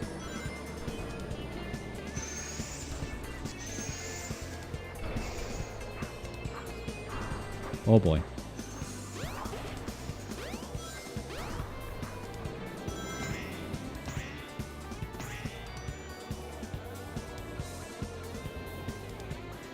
Ooh. Alright, so that... I just had the thought just now. I was like, wow. The way the camera moved when it launched me up into the air, it started to feel like those moments in Sonic Heroes where you're on like some grinding rail or some semi-automated moment, but you come to find out upon repeat plays that a lot of times the camera is very intentionally angled to kind of show you a better route in the background. A skip. A shortcut. But as soon as I started falling, The camera mutinied. It did a mutiny. Look at Tails frozen. But his tails are moving, but he's frozen in that pose otherwise. Yeah, not bad. Alright. Objective B in the bank. No one bet that I would fail. Select your character. But now it's a time challenge for this same level. So you have 1 minute to bet. Will I get this time-based emblem in... I wonder what the time requirement is going to be. Coward Katagi says, in all fairness, you'd have to load the entire object before you can fade a small portion of Select it. a stage. Yeah, and JJ said that some games do use fade in. Eblo G is back, having pieced out for a moment, returning to quite the delightful surprise. I picked the wrong level. That's not the surprise. But yeah, Eblo picked up a gifted sub, so thank you again to JJ. Keep that zone alive, but come on now. Select a stage. And yes, Silence So Dante, this is the Steam version indeed. I should probably do a spin dash right at the start. Doesn't do it. No, I guess I didn't do it because it was a very narrow path that required turns. So you want to have somewhat of a straightaway. JJ's got that there concept.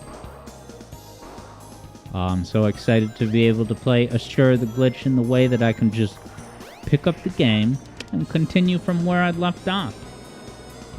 I modded my Assure the Glitch game so that you can save. I'm just kidding, y'all. It was because my antivirus was preventing the save functionality from executing. I don't know why I didn't think of that. But here we are. Now this is a call back to the ice cap trampolines, I'll say. You know, each time you bounce, it bounces you higher. Can't see crap. It's Kino music. Do this again.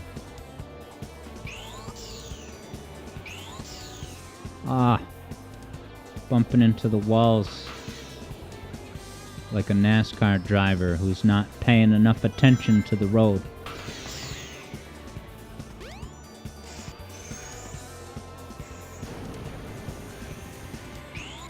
I actually don't remember what the time... Did it say just 2 minutes, or was it something else for this level? Is that a skip right there? I feel like it wouldn't save that much time.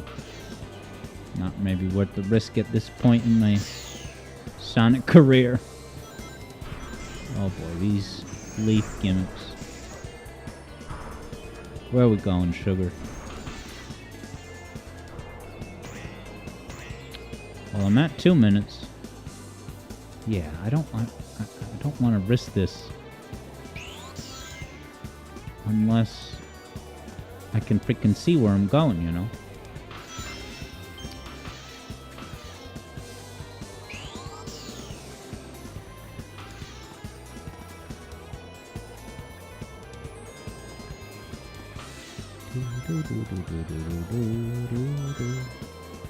Could I have spun dashed down that wall? That would have been a ridiculous defying of gravity and logic. Yes. Alright, was it a 2-minute goal? I think it might have been. If so, I missed it by a great deal.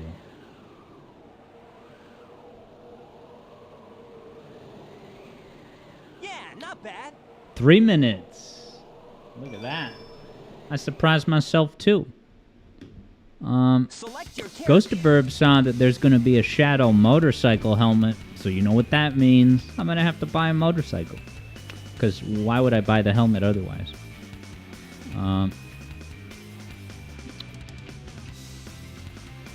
Wackadude has the headline about a Sonic Funko Pop. Yeah, and who was it that spotted... Yeah, so the Gold, and Hello the Gold, was like, hey, is that the Green Grove Zone theme? And yeah, I believe that's the same composition.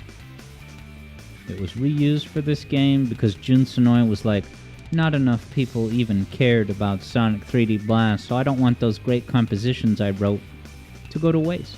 And hey, what's going on, Shadow Ops, over on YouTube. You know, YouTube. Let's pay out the victory wager to the third Bruno. Third Bruno believed, and it paid off. Alright. So that brings us to... Is this the casino now? Select a stage. Yeah, Evlo says, Sonic has so vastly outlived Soap, so Frontiers just calls them the SA2 shoes. Alright, so I wonder what this mission is going to be. Is it going to be ring-based? 50 rings. But don't you need 400 rings?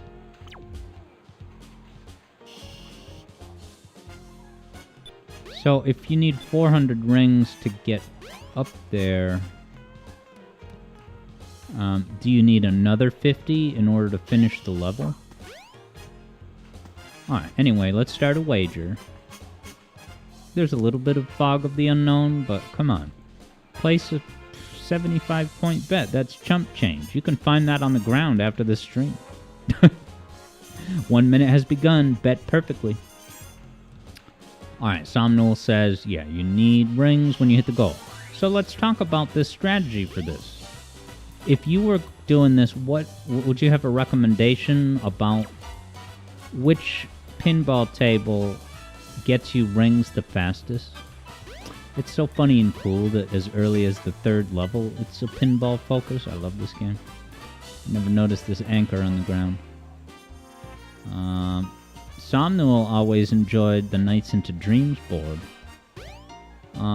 JJ has the breaking news that Marine the Raccoon is officially making her return as a playable character in Sonic Speed Simulator. Very cool. Alright, and JJ is adding that the Knights board is the best for rings.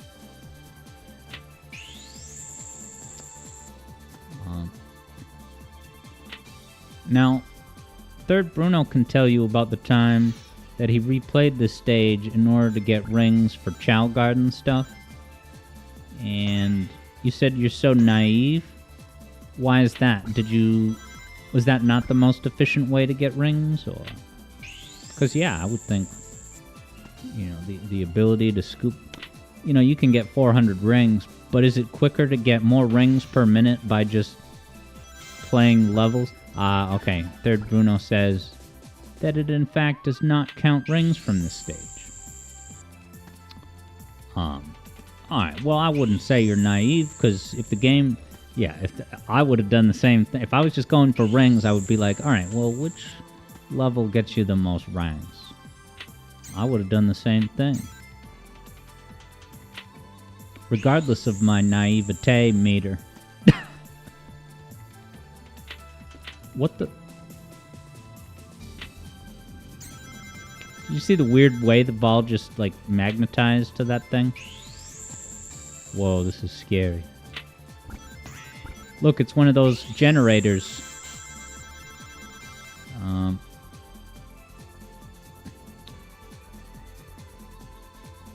Look at this immersion. You can't control it, I don't think.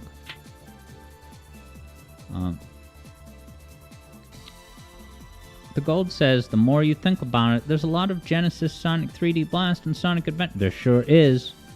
The other one that comes to mind is, of course, the legendary Twinkle Kart racing music.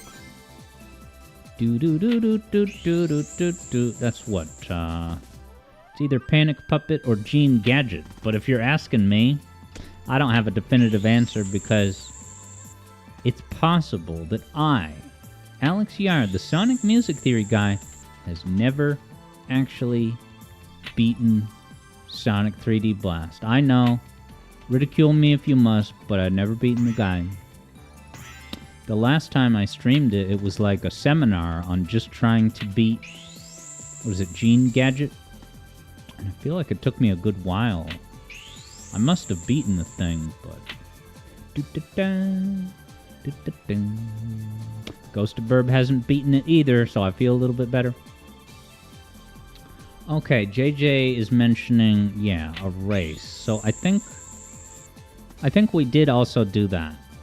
We did a Sonic 3D Blast race that you won. But I think I did a separate... It was a stream, kind of had a seminar vibe. It's like, let me try to beat Gene Gadget for the first time. Alright, the gold hasn't beaten it either. So yeah, a lot of us have never actually had hands-on experience with the final boss in that game. Why do I keep going up in this thing? Do I have to wait longer now? No, that's...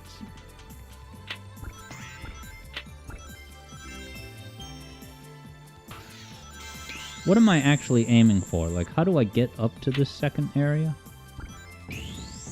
Whoa, I don't remember this. Look how high def Knights is. Such an iconic sound effect. This game is just a big commercial for Knights since it underperformed, so it was free to advertise it in this. Doo-doo-doo. Did I just shake the table? Is there a table shake ability? Doo-doo-doo. Doo-doo. Now, Somnol says that you've used the Sonic 3D Blast glitch where you bop your Genesis to get the level select screen. Yeah, I never knew about that as a kid, but I've certainly seen John Burton do it. And that's absolutely hilarious. Alright, yeah, Somnol does think that there's a table... I'm like pressing every button. Oh, it's the control stick. Interesting. Yeah, I don't use table shake enough. I mean, it's a canonical move in a lot of games. Of course, including... I think in Sonic Spinball you can shake the table...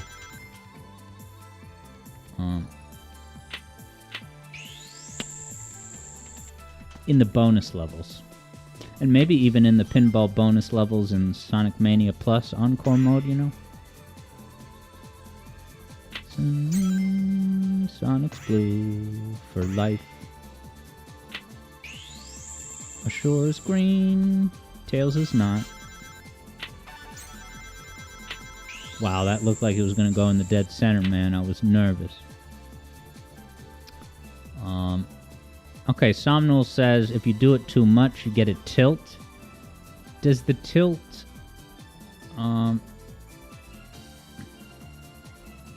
Wow, Polar Wildcat saw the Sonic Symphony last night. It was Tails Prower levels of genius, and you got to meet Otani after the concert. Wow, isn't that awesome? I'm thrilled to hear that. I kind of half decided that maybe I wasn't gonna go. And was it yesterday in Boston? Did I kind of... I'm not saying like, oh, I missed it. I was just... Yeah, when I heard Otani was going... Oh, no. Anyway. Alright, it was last night. So I could have met Polar Wildcat Studios, and I didn't. I missed out on that. That's the regret. Seeing and meeting Otani and perform live, that's one thing. But I could have met Polar Wildcat Studios. I have no regrets. Based on this time in my life and where my head is at, I don't think I would have been up for it. But as a silver lining, if I didn't end up going, the fact that Polar Wildcat did and met Otani, that's pretty awesome. That's good enough for me at this point. Now, how much did Otani perform? Like, how many songs? I'm like afraid to ask this question, because if the answer is, oh, Otani was on stage for most of or all of it, I'm gonna be like, oh, maybe I should have gone. But I'm gonna keep my Monday morning quarterbacking to a minimum. I feel like if it was meant to be, I would have gone. And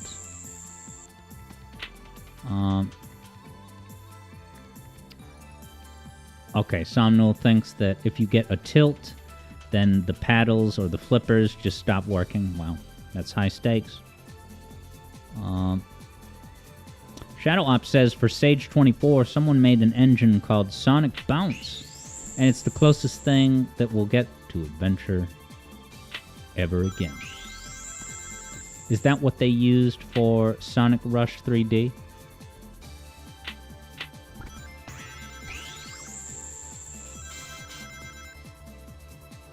Wackadude might have seen someone live streaming the symphony last night.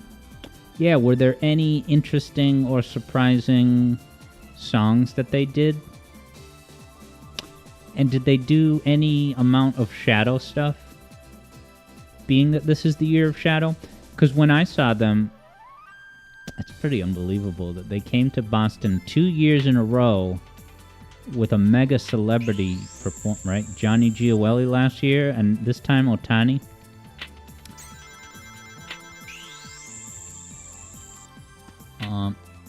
Now Stanley says that Rugrats Adventures in Gameland is free on Epic.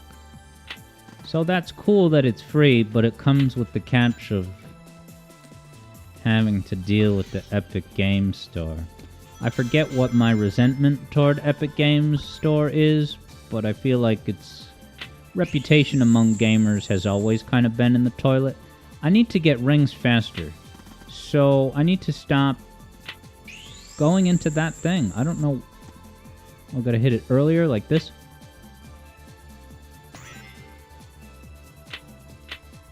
I keep going straight up. JJ discovered a thing. I almost forgot to read this.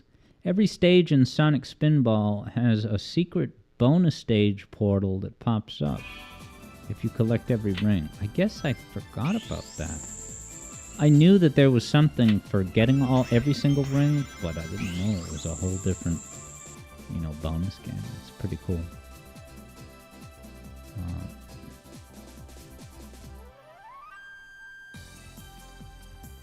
Stanley wonders what JJ thinks of the Epic Games Store. Silent Sodante says EGS, what's that? E-Game Show? Is somehow a worse storefront than Steam. Oh, Epic Games Store. Despite being owned by a company with far more resources. Epic has more resources than Gabe Newell. Yeah, I've never even downloaded the Epic Games Store. Because if you can believe it, my interest level in Sonic Colors Ultimate was actually not enough for me to make the jump to the Epic Games Store. Good night, everybody. Wow, I just got all three of those things in one hit. Scientifically, that doesn't even make sense, but do you see me complaining right now?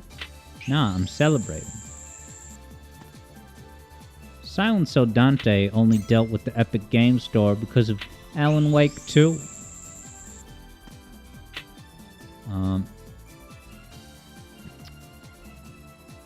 Yeah, JJ says, well, because Wackadude had said, remember, you need it for Sonic Superstars on PC. Well, the thing about that is, I immortalized that infamous screen, right? It's midnight on the night that Sonic Superstars drops. Download on Steam, get right, open up the game, edge of my seat, captivated. What's going to be the opening fanfare? An ugly thing of text that says, you need an Epic Games account to continue, right? And that was just a falsehood. A total falsehood. Because you can just dismiss the warning. And literally what it is you need an Epic Games account, I think, to do some online multiplayer, maybe? Certain things? I forget. JJ feels bad for the folks that need it for Rocket League. Some people need Epic Games to go on Rocket League. Oh, is it because Rocket League used to be available on Steam? Is it delisted from Steam, so now you have to go on Epic if you want to start playing from this day out?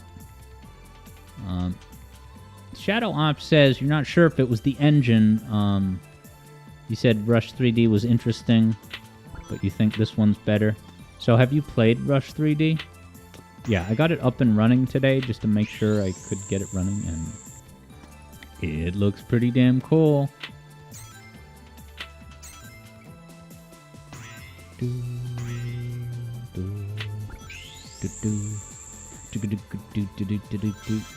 I'm excited for the Astrobot hangout later in today's stream, though.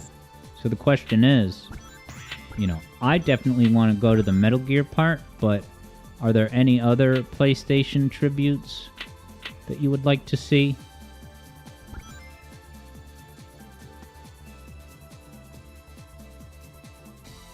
Now, how is tilt supposed to be used? Is the idea that I can kind of affect the path of the ball a little bit? And if so, should I hold the joystick or just kind of nudge it, tap it as needed? Nice. Silent So Dante says that you love the Ape Escape level. I look forward to it. Alright, yeah, JJ explains that when Epic Games bought Psyonix, they took Rocket League off of Steam. And now you have to go through the Epic Games Store. Well, I think I have all the rings I need. So, yeah, because what is it? 400 rings to get up there, and 50 rings to satisfy the mission objective. So, if you can believe it, I'm actually not going to go for the time-based emblem after this. This is more than enough pinball for one day. And we are climbing up to the top of the hour. I'm going to go a little bit past 6 p.m. Eastern, because we didn't start Sonic right at 5. But then we're going to head over to a couple of song requests.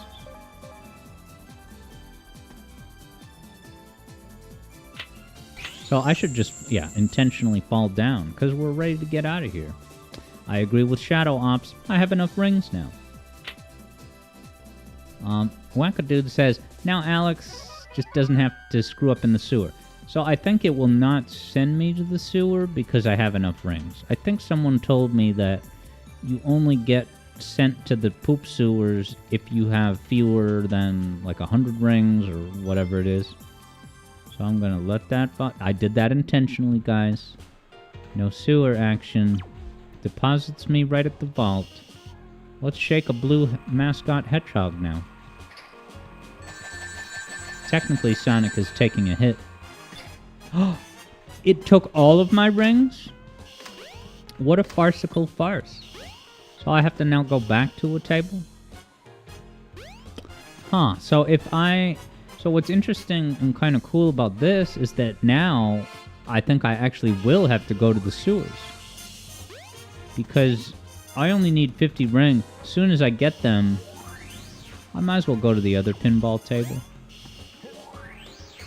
As soon as I get the rings, I'm just going to leave the pinball table, but because I have so few, I think... So, that's cool, because now that sewer section actually has stakes. You have to platform your way through the sewers, so to speak. Taking great care not to lose your rings.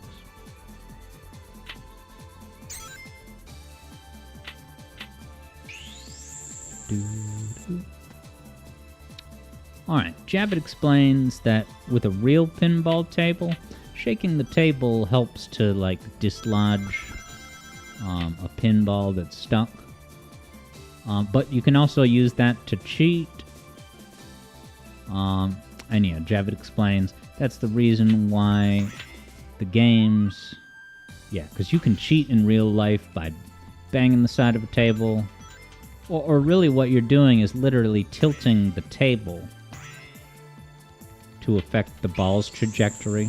Because don't forget, true pinball tables use real physics. And it was Cybershell who just the other day posted a tweet of the Sopranos pinball table, which I have seen that Sopranos pinball table in real life many times at this and that place. Alright, I got my 50 rings, so let's fall down into the sewers. Hold your noses, everybody. It's gonna get gunky. I'm just gonna let them fall down. Yes, Silent So Dante says that if you got Rocket League on Steam prior to the incident, you can still play there, but you're grandfathered in, but no new Steam entrance. Thank God I have it on the Switch. I had to pay, like, cash for it, but whatever.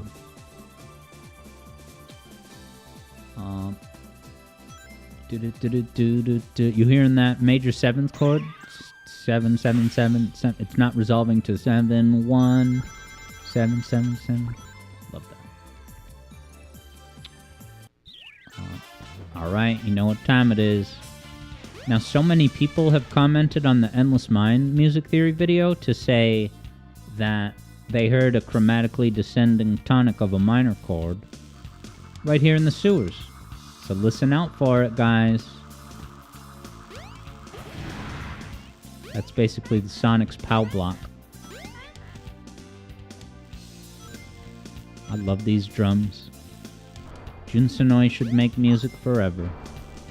And if he does a chiptune style thing, he should just have Toriana arrange it and not do his own arrangement. Pooh instruments. This music is so classic.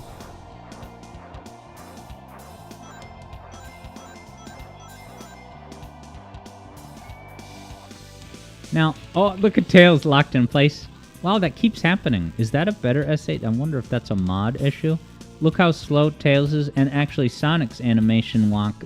I'm not even pressing anything.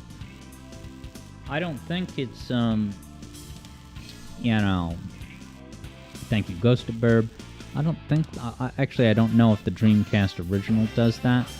But yeah, to Shadow Ops' point, there are so many rings down here that now I'm realizing you actually don't really need to get any rings when you go back into the pinball table a second time. I love this camera work so much. Oh boy. That is some classic Kino Sonic right there.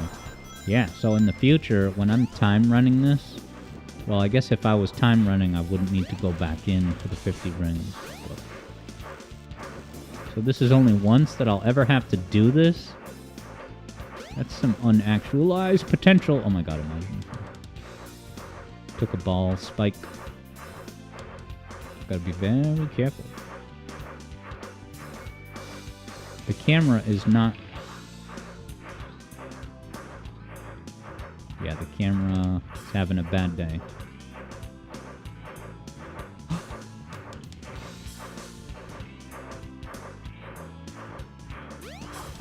Dude, that was way too close for comfort. Unnecessary stress. Now, there was the shake off the gunk that kind of got brought back, but then became cut content in Sonic Mania. But I think they fixed it for all characters in Plus. Let's take a nice little shower. Did I include the shower in a video? I feel like I might have. Sonic is so adorable. Doo-doo. Doo-doo. Let's go to the vault. Doo-doo. Doo-doo. I love that logo. That's awesome. Classic Sonic.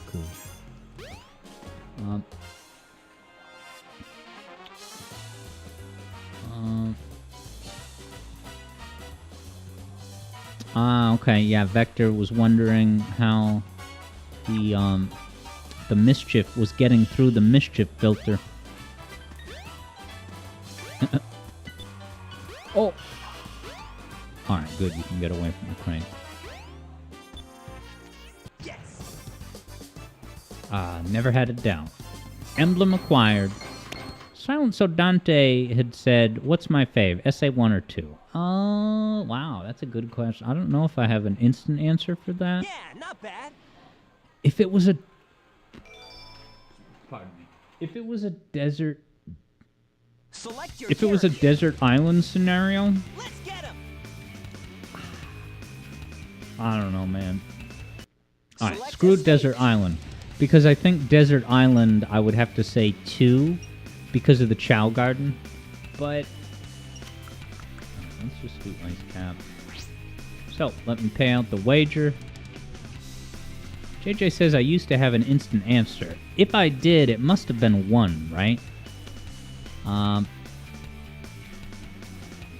What changed? Did the Chow Garden change my mind? I'm not exactly sure. Coward Katagi says SA1 feels much more loyal to the original games. Yeah, and Shadow Ops was much like me, looking for that shower action at the casino. Wash off the grind.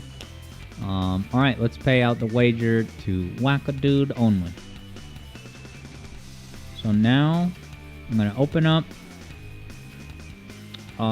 Ice Cap.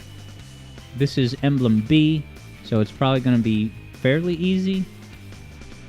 Just getting the rings, you know. 1 minute to bet is opened. For the Wildcat, it says, gotta love that video game logic. Yeah, JJ says, I used to be hands down SA1. And I think maybe part of what was informing that take of mine, if I ever said I prefer SA1, I was probably thinking about the mech levels and the treasure hunting. I guess I love the way this game separates each campaign so that you can only ever be required to play, what you're in the mood for. But with SA2, you all know how SA2's campaign is structured. It switches between, and sometimes you have same character twice in a row, same gameplay style.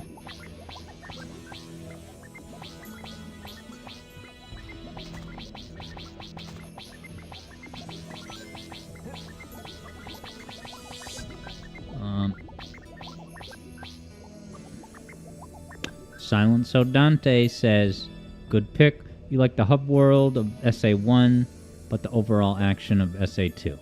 Yeah, I would probably assume that Sonic Adventure 2 might have more in terms of total content for gameplay stuff.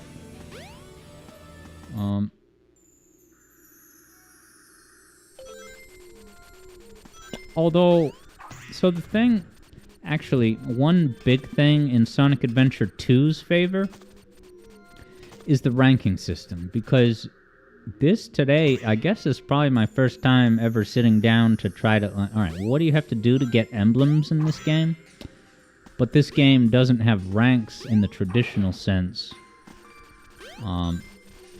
So Sonic Adventure 2 was, I guess, the first game that, had a ranking system that implemented a meaningful factor of points for, your time, the amount of badniks that you fight, the amount of special actions that you do. Like, I believe grinding on rails itself will net you some points in SA2. And stuff like that carried over into Sonic Heroes, where in Sonic Heroes you get points for doing a light speed dash on a trail of rings, or what else? Going through the lovable rainbow rings that became a series staple, Mother Flowers. I love the rainbow rings. Alright, Javid's heading out. I'll see you next time, my man.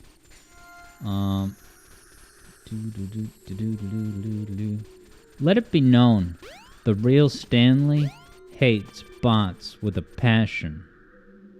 I know people are hit and miss on bots. Bots have their massive fans, but Stanley says, count me out. No bots, please. I only have 52 rings. So I'm richer than 50 Cent. Only Serious Sam knows why that's an inside joke. So to the rest of you, I want to say, sorry.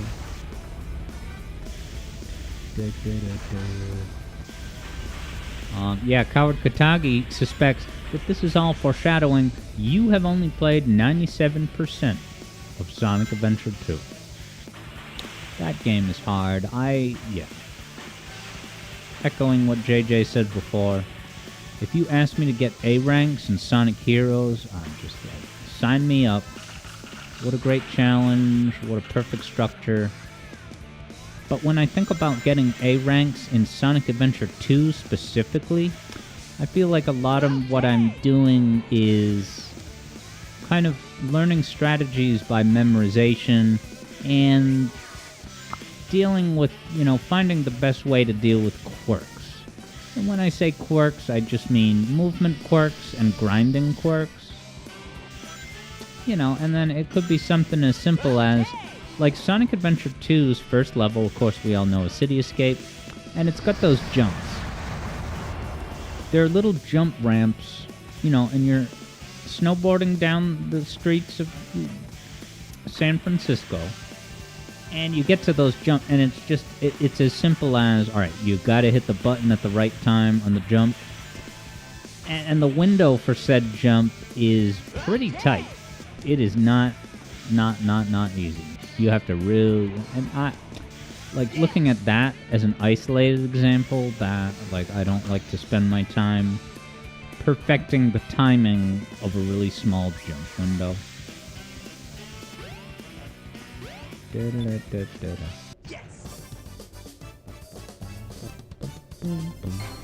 Somnol can't think of other 3D platformers that have interwoven stories like the Sonic Adventure games do. Yeah, I don't know if I can think of any either. JJ would be up for doing Generations races. So how would that work? Like, whoever... Like, we just play through, for example, all the classic Sonic stages in order, or all the moderns? Alright. So, you're damn right I got that emblem. So this will be the last wager of the day. Wow. Polar Wildcat bet 1,000 points on a victory.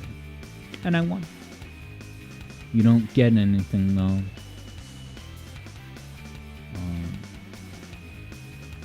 Shadow Ops has a firm vote for Sonic Adventure 1 over 2.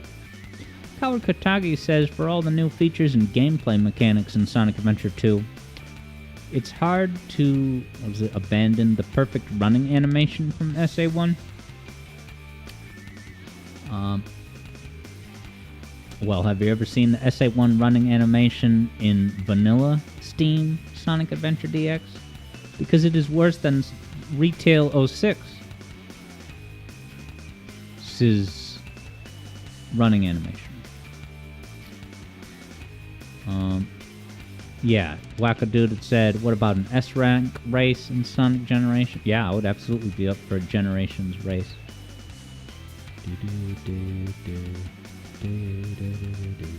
Alright, Third Bruno is saying that there's some overlapping multiple character elements in Pac-Man World 1 and 3, but it's more like a technicality. Alright, I'm going to restart because I was talking to Third Bruno for the first 2 minutes and 0.06 seconds. Yeah, Third Bruno cites Pinky and the Red Ghost. You got Blink, Clyde, the whole gang. Even if you're frozen, jump a couple of times and you should be able to crack through. I love the running animation when Sonic is going up the hill. I would go back and do it again, but this is a time challenge. Alright, I am not doing good, and I'm pissed. Hold on to the icicle and jump. You should be able to jump backwards, but don't hold on too long. You'll slip right off. Sonic's eyes are doing the Uli Dogecoin. Come on, what? I don't...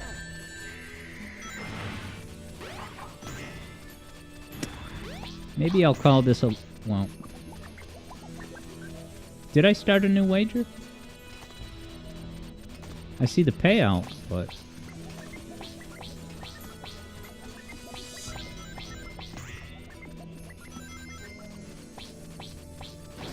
JJ says, thank you, Dark Souls. Oh yeah, was that the inspiration for Sonic Adventure? I'm just kidding. Being silly. Oh boy. Where's a hedgehog to go? Why don't I recognize this at all? What the hell was that?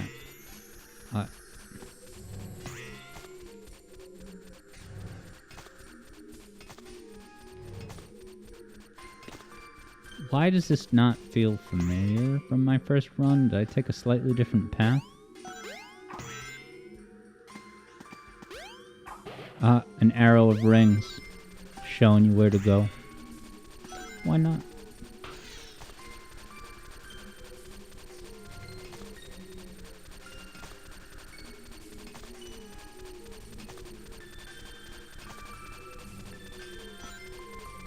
Sonic looks... He's got a great mid-air pose. Jumping off of those things.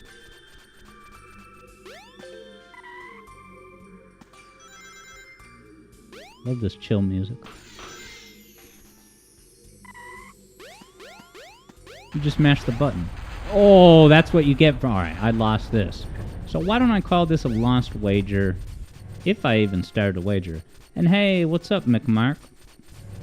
Yeah, that's a good idea to subscribe so you don't have to deal with ads. Alright. Didn't get the emblem, but no points were at stake. So, alright, final wager, guys. Get the emblem. You gotta beat it in 4 minutes.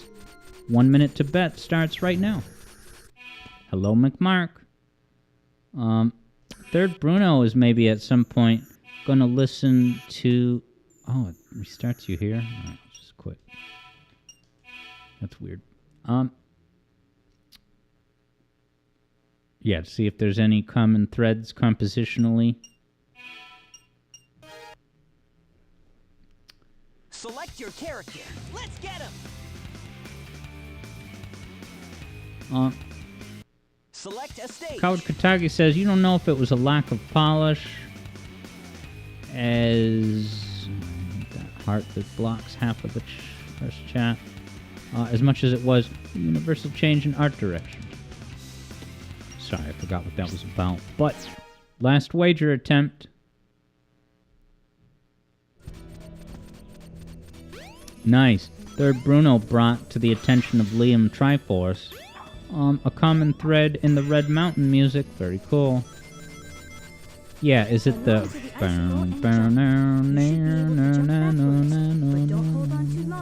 That's just the Act 1. Bum, bum, bum, bum, ba, ba, ba, ba, ba, ba, ba, ba. That is really awesome. Like it trails off halfway through the melody. It doesn't even finish the melody. I love it so much.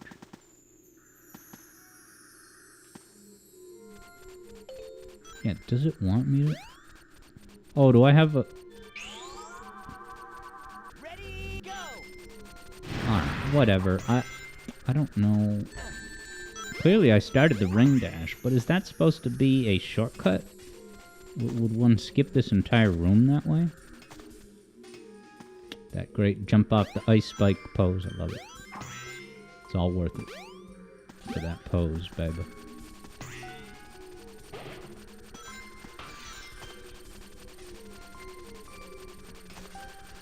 Keep going around the...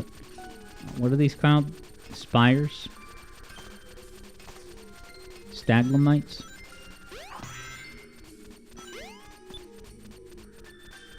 Mm-hmm.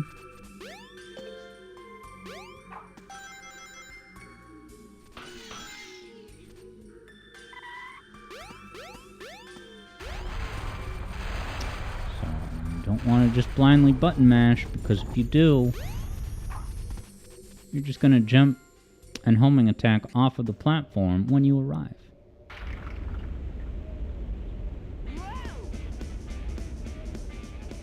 Alright, staglatites.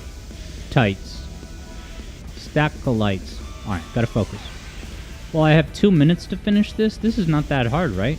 Dude, the first level was the hardest time requirement so far. Beating the first level in 2 minutes, that, you know, required... Actually, I didn't even do it. I failed both times. Where's the logical difficulty increase? What's happening to our hood? There's no boost in this mode?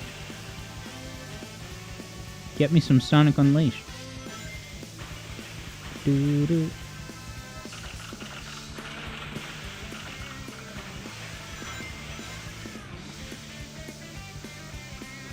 Whoa, there was an upper route? I didn't even realize that, man. Misses the jump. Somnul says the Ancient Ruins is the hardest one. Is that, I think it's called, if I'm thinking of the right level, is it just called Lost World? With no affiliation to Sonic Lost World that JJ streamed? Okay. I think I streamed Lost World once.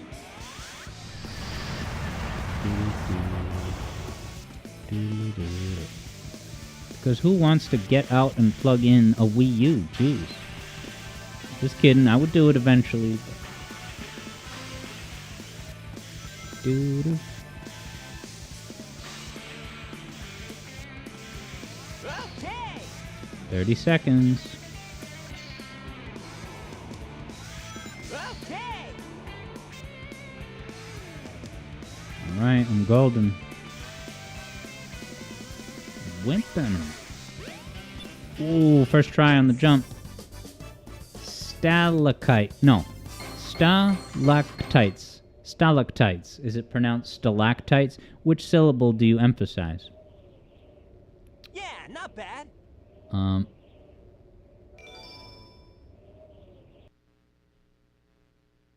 Select your character.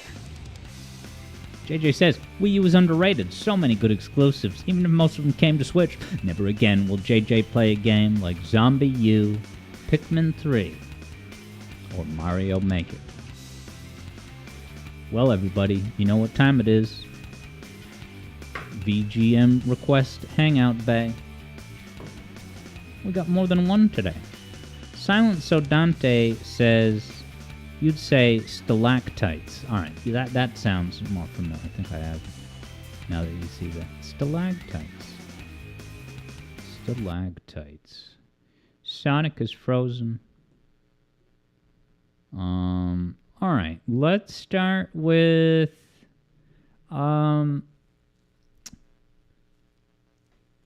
maybe, I don't know if we have a protocol. I think usually we do that day's request first, and then like Javid's would be second, so I'm cool with that. But I'll make sure that they both get equal time.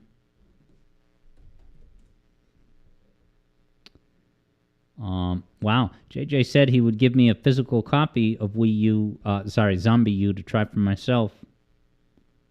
If I had a P.O. box, yeah, it's worth looking into. I don't currently have one, but make sure I get the right version.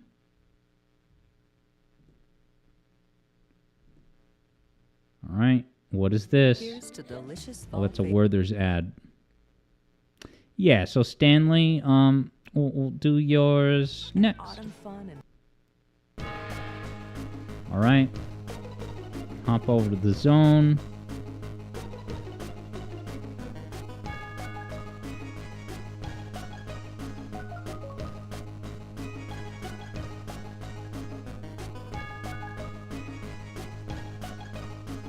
Zone. Third Bruno says this is giving you Pokemon Mystery Dungeon vibes. So there's a thought. Keo confirms it is indeed PMD. Wow, if I had a P.O. box, Wackadude would send me an Xbox Series X, and then I'll finally be one of the cool kids. I'm just kidding. I would accept a Series X. Yeah. A Series X would get me, much like it has JJ, 60 FPS unleashed. We don't gotta dream anymore. It's a reality.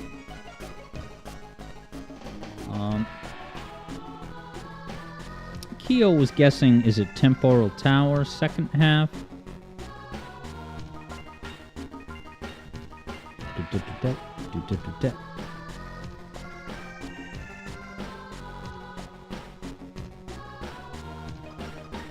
I like this beat.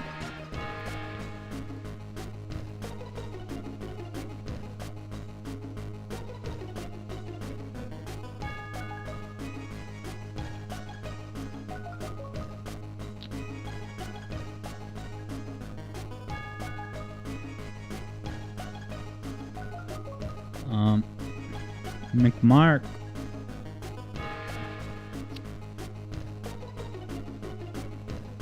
is pointing an index finger to the sky.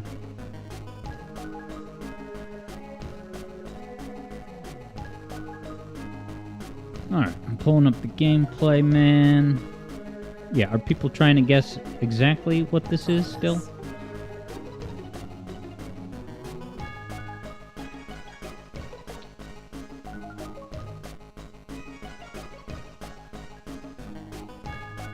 Alright, Kyo says this is from Pokemon Mystery Dungeon 2, but you can't recall which dungeon.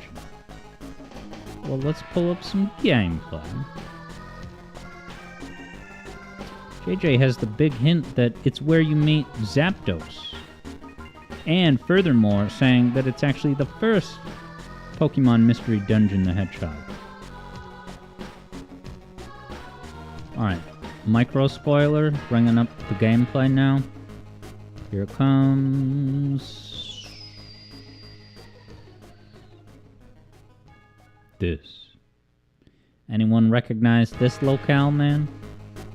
Wow, so you have an Earthbound set of Pokemon following you? Wait, you play as a Pokemon? Ghost of Burb's back in the house. Kyo just realized why Kyo even remembers it. And yeah, JJ, you'll be pleased to hear that Coward Kataki over on YouTube says Zombie U was special. Indeed it is. JJ says that this game was recommended to you for months by your chat during your streams. You're saying it's real good and it does things that mainline Pokemon simply was not doing at the time.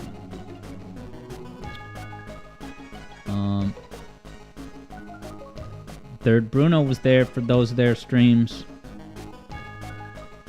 Let's pay out the final wager. It was the last wager, so I assume people placed like 2,000 point bets. But let's see. No one bet that I would fail. Because there's that much crowd confidence in my abilities. Not just my abilities, but my determination. Keep your cool-headedness. That served me well when I did a Metroid Dread race against JJ.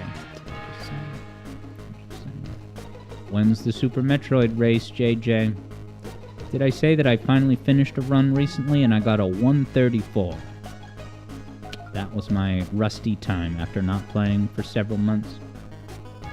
McMark, try not to spam the chat with redundant emotes. Third Bruno says the remake of this is also the most recent game of any sort to have a Mega Evolution. I guess I'm not caught up on my Pokemon lore. That I don't know what Mega Evolution is. JJ says Super Metroid could even be at the end of the month. JJ says he's going to do some heavy practice. Have you finished a run yet in recent weeks? Have you gotten your first time? Silent So Dante has never played one of these games. But there is a game you love called Shiren the Wanderer, which seems to have some similarities. Yeah, this is... Oh, and then the syncopated pull on the snare. I love that.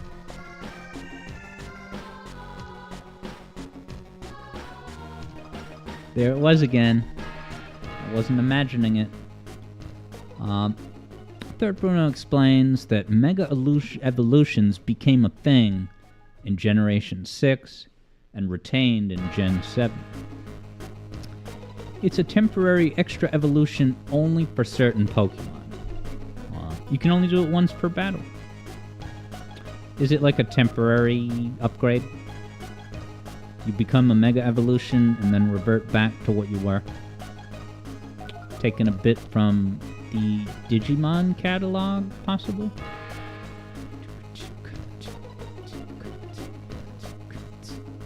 Alright, JJ hasn't finished a run as of lately, but when he does, he's going to let me know the time. JJ says of Mega Evolutions, well, it's pretty rad, but it split the fan base. JJ thinks it's because only super popular Pokemon even get Megas. Magneton You're out of luck. You're out of luck. You're out.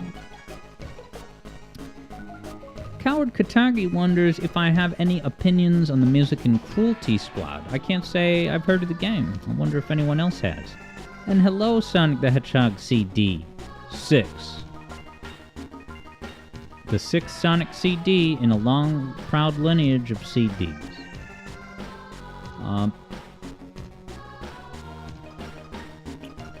Third Bruno says they revert back if they faint. Okay. And certainly revert back if a battle ends. Wow, Zapdos had dialogue? Do Pokemons talk? Wait, why are Pokemon talking? Did they get a permission slip to be able to make Pokemon talk? What's going on? Is there a lore? Is this non-canon? I have questions.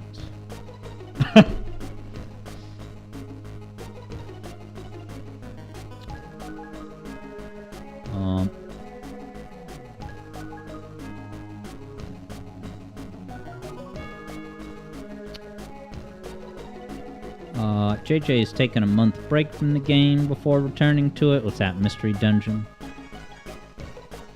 Okay, that makes sense. Vector says, you play as Pokemon, and most Pokemon can communicate with each other. Okay. So yeah, pretty much, I guess that makes sense because Pokemon generally can only say their own name, but they are able to use inflection. They can communicate with each other, even though all they're saying out loud is just their own name over and over, but they understand each other's thoughts and ideas. So what we're seeing on screen is basically a translation. Have they modded this game so you can get the authentic dialogue of just Alakazam, Alakazam, Alakazam, Alakazam, Alakazam, that old bit?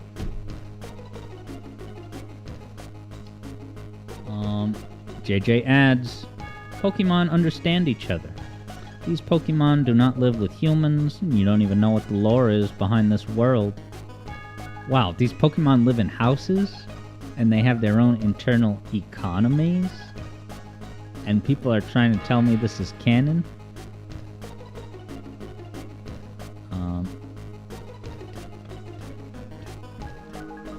Alright, watch out, because what the third Bruno says has a spoiler in it. Wackadude has the relayed rumor that Sonic 3 movie is getting another trailer in October or mid-November. I mean, I would be super shocked if that didn't happen.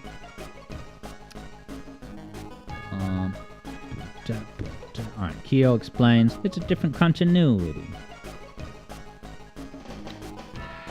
These Pokemon are characters rather than battle moves. Oh, stream recursion. It just went to the current stream. Wow, so you can see a stream and a stream. The gamer room times 2. Go back.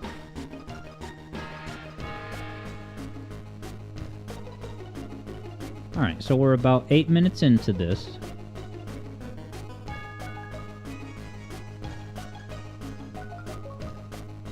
Actually, maybe I could get another gameplay. Just to play us out.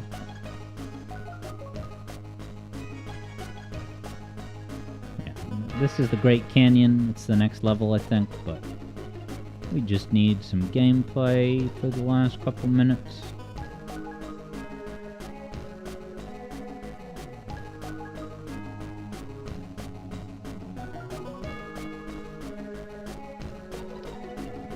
Thank you, Meta375, for the footage. Now, Stanley says, spoiler warning for your BGM request.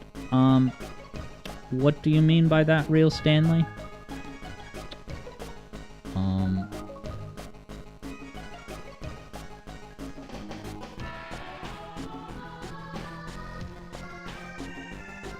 Alright, so...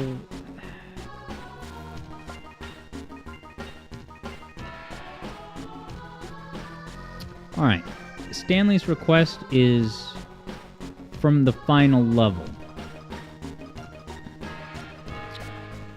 So, I guess the way to do that would be start playing the music, and then once the game is identified, people will have a heads up that I'm going to show footage from what is the final boss of that game.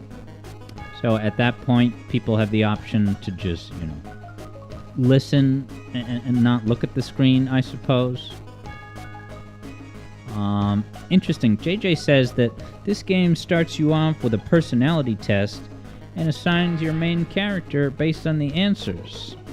And what did JJ turn out to be as a result of that questionnaire?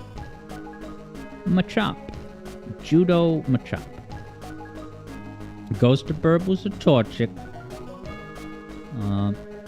Vector figures that Third Bruno was a Mudkip.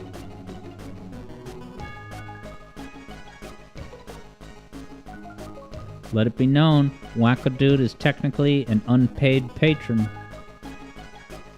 Yeah, I think the word is maybe member. A free member.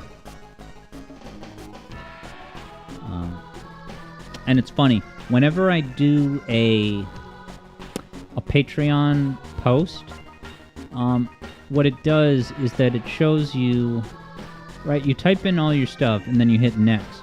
And what it shows you next is, what will free patrons see? If you're a free member on Patreon, what will you see? And I structure it to be enticing so that you know what the topic is and where it's going, but not actually deliver the actual info. And that makes you feel spicy in your seat, so I gotta know, I gotta become a patron.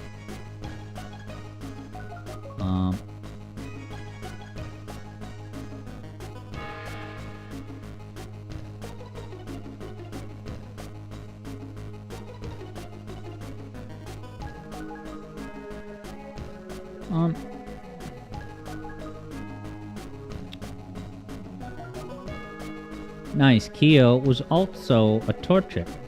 I wonder, is that a big coincidence, or is there a fairly limited amount of options of Pokemon that it would possibly assign to you, maybe?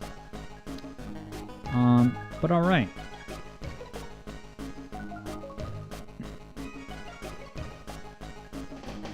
Yeah, Wackadude says you think it's the thumbnail of the video that free patrons get to see. Yeah, I can basically choose where the text gets cut off, and there's a limit to the amount of text anyway.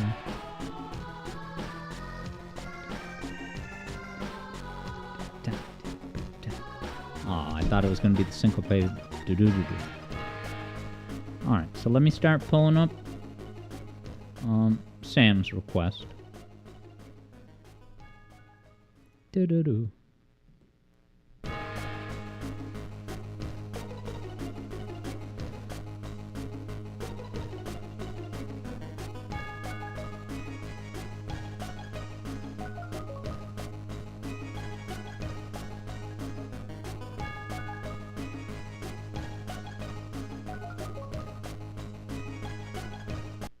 All right, next up, take a listen.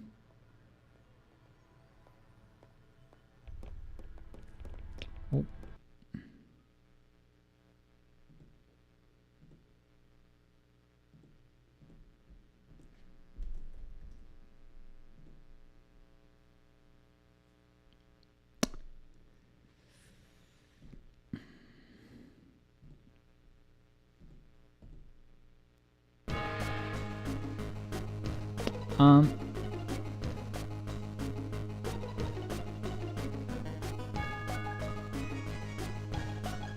Alright, I hope I just figured it out.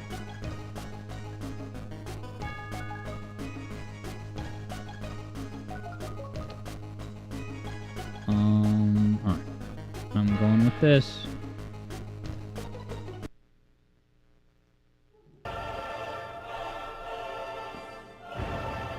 Is this it? Sam? Prism definitely sniffed out that mystery dungeon action. Alright, Stanley confirms.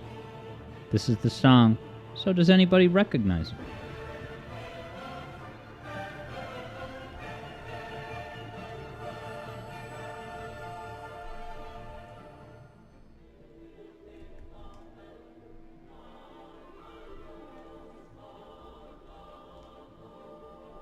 Keo says it sounds like we're about to slay a god.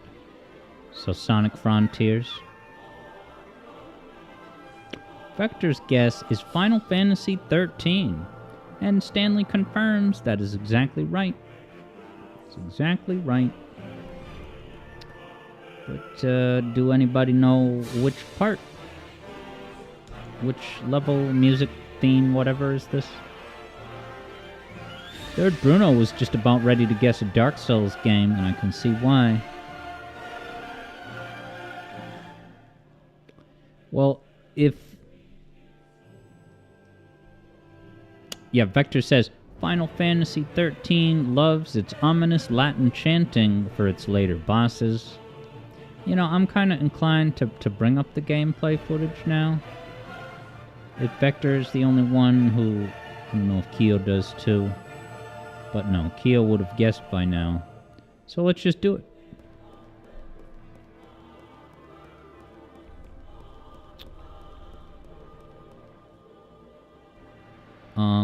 Oh yeah, I shouldn't show this yet. Sorry. So this is your final spoiler warning, guys. If you do not want Final Fantasy XIII's endgame spoiled.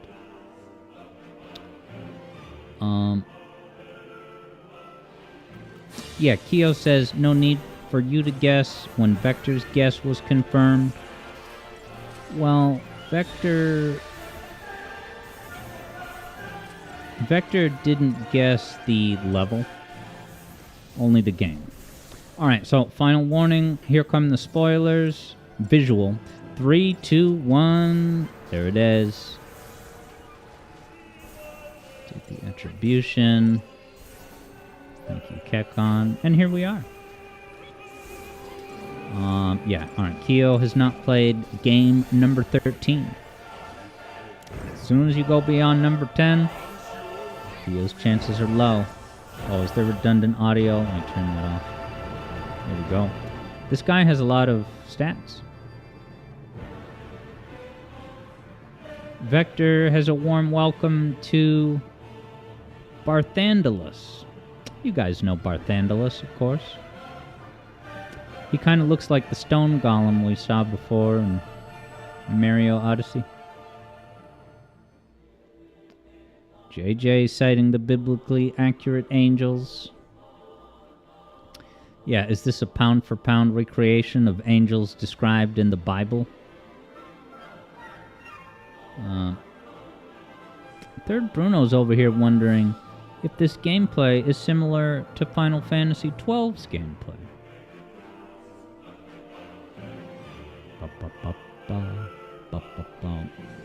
Let it be known, Stanley's saying this is not the final boss, but it certainly has that Gregorian chant a la Dark Souls.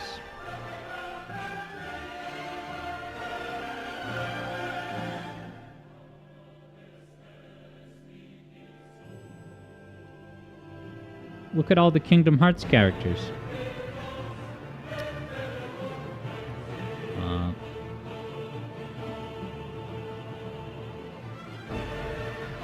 Yeah, Keo says this is one of the climax battles, but not the true final, last, ultimate final boss. Third Bruno says they did gradually move toward real-time combat, so it certainly isn't less real-time.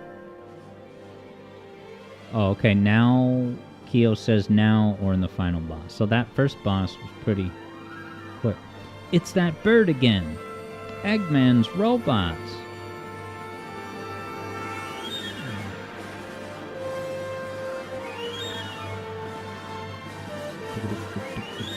Wow, it uses words like ere, E-R-E. Epic. Shakespearean. Swiftian. Keo knows that the true final boss is a fetus-looking thing. Is that an Earthbound Gygus homage or something? Wow, look at the Time Eater get-up from Generations. This is just the Generations Time Eater.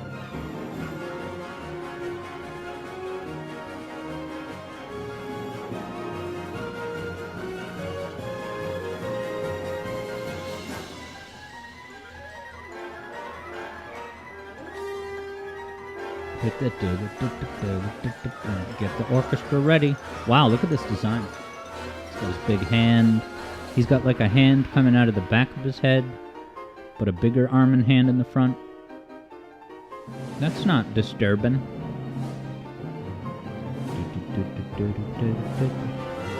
Got some odd time signatures in here, possibly.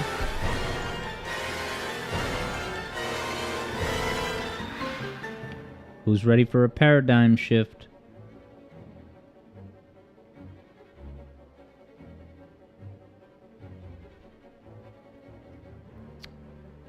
Now don't forget, guys, after this we have the Astrobot hangout for like 15 minutes. We'll just look at a couple parts.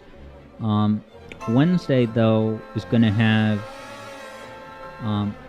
we are continuing the Emeralds versus JJ series with Sonic 1. Now, what did we say? I think I suggested using Origins so we can use one retry, but I think JJ said that there's a reason why that's not the best idea. I forget. Now, Stanley, is this gameplay 60 frames per second? Isn't the ultimate buzzkill when something's 50 frames per second? Whenever I hear Digital Foundry say, oh yeah, the game runs at a reliable 50 frames per second, you can almost hear the heartbreak in their voice, like, close but no cigar. I guess 50 is good enough. Stanley says, on PC, sort of. Alright, JJ says there's no issue with using retries. Yeah, I was thinking, if we played in Origins, you know, given that those Sonic 1 special stages are...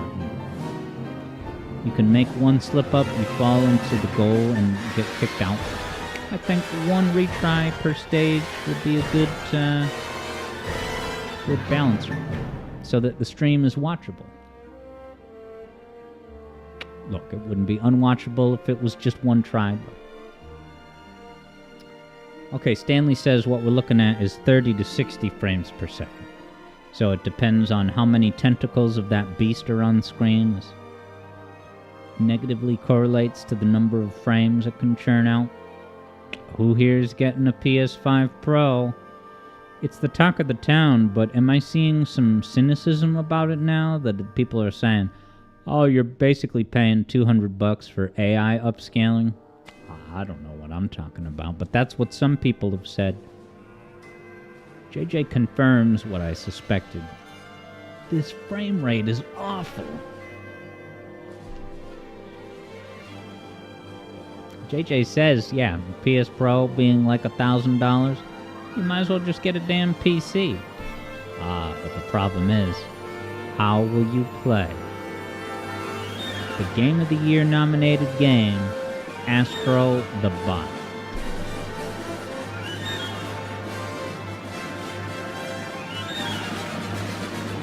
Third Bruno might just get a PS5 Pro. If so, the benefit would be that you would have two different devices since you kind of live in two places. Third Bruno works far from his hometown. Now Shadow Op says no games. Yeah, I mean, what do you got on PS5? Ghost of Tsushima, Spider-Man 2, and call it a night with Astrobot. There's your investment. Look, I know there are others, but I can't think of them. Is it safe to say that... I don't know, I guess I heard one, maybe, was it RGT or someone else? Saying like, no, a lot of people say that the PS5 has a library shortage problem, but there's so many good stuff. I don't agree with that. Cited no examples.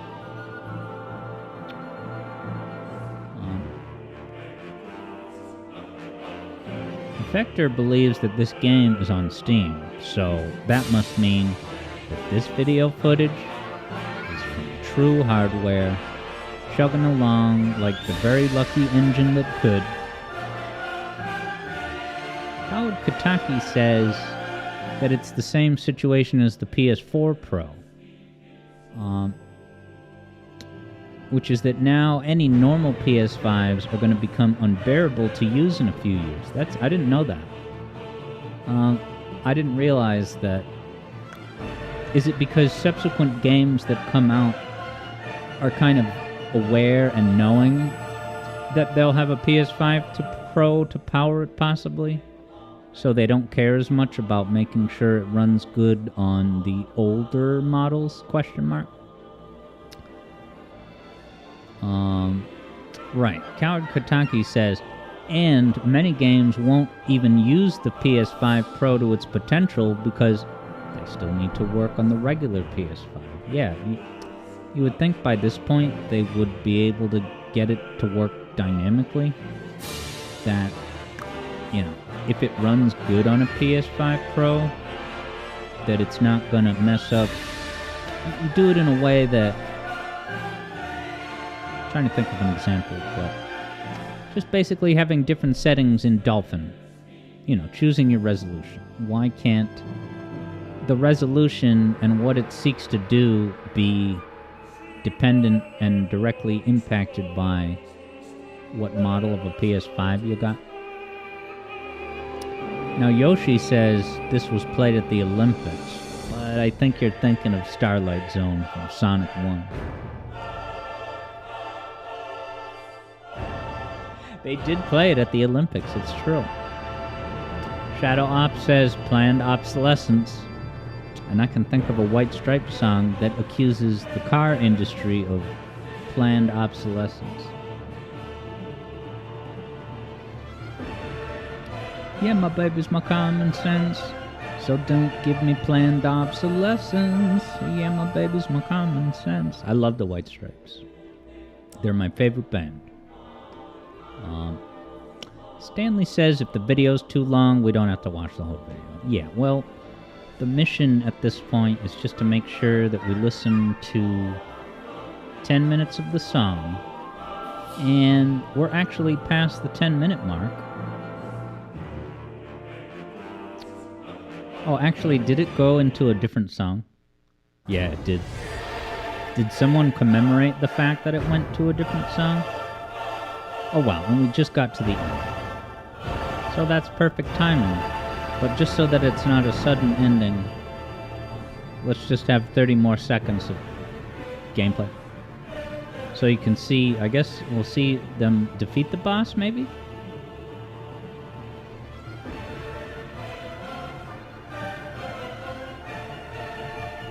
And then, yeah, I'm gonna pull up Astrobot in just a moment. Wait, so what was the final hit? So, here you are, attacking, right? All the Lillian numbers popping up. And... well, because Orphan is the boss. Okay, and I just noticed this is Final Boss Part 1, so that explains that.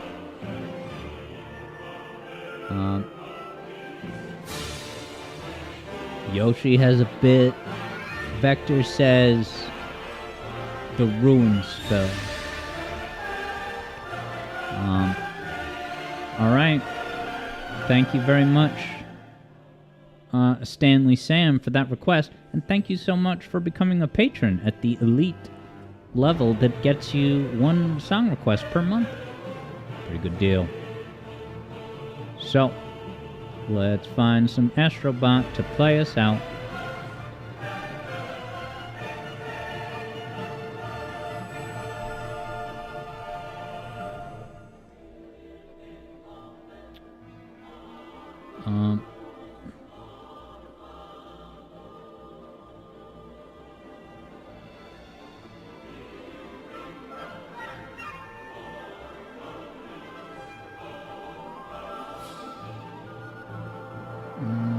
All of these playthroughs are 100%.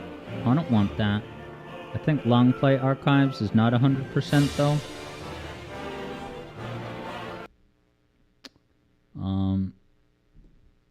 But alright, here comes the window. We'll get long play archives attribution up momentarily, but first, let's cut to the cut. These The mushrooms make you Chevy feel Amiga. better. They increase focus and energy. Wait, while keeping mushroom you calm and coffee? stress-free. That's the Plus, they cutscene cut from Sonic Movie 2, right?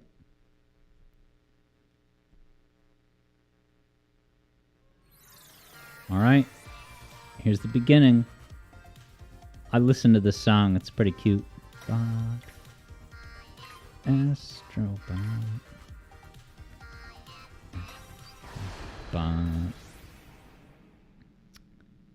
Good frame rate on these floating celestial comets. Alright, we're not going to watch the whole intro, but if this starts with them flying in on the PlayStation machine, I do want to see that. That PlayStation spaceship thing. Yep, there it is, PS5. Ah, it even has the cute eyes. Wow, look how many separate animated robots there is.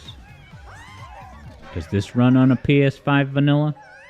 I'm just kidding, of course it does. How am I supposed to know who's the real Astrobot? Now what does that look like? Does that look like the Rabbids, but green? I didn't know that the Rabbids' teeth were going to have a cameo in this game. Is that a memory card or what? Coward Kataki thinks it looks like the monster from Chex Quest.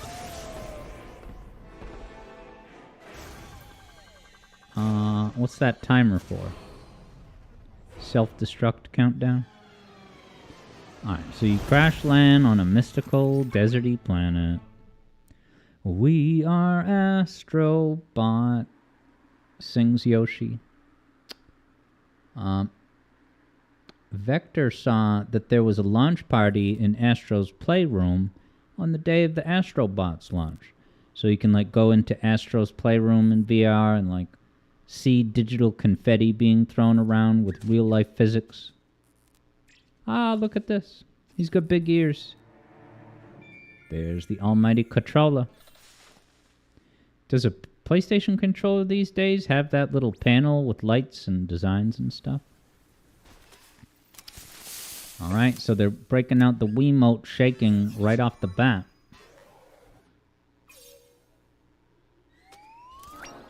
Is this going to rejuvenate Astrobot?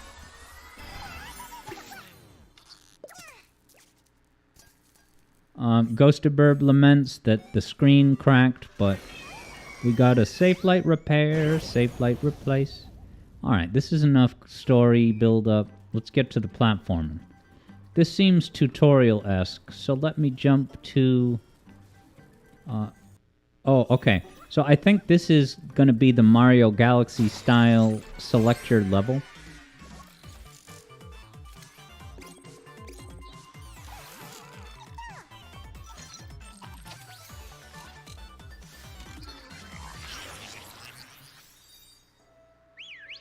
Oh, you see that note? Pair of notes. So this is probably how you get to the level select Mario Galaxy ripoff. Yeah, I think a lot of people are just calling this, Mario Galaxy 3. Since Nintendo refuses to make it. And I bet they're all saying that solely because of this, what you're about to see.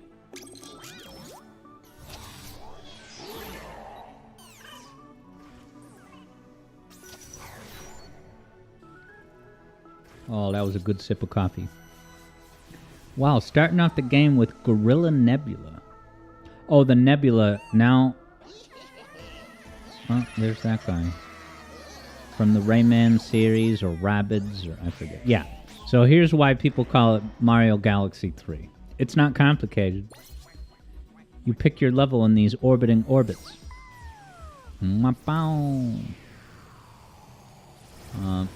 Yeah, Stanley flat out says, Astrobot is a Mario clone.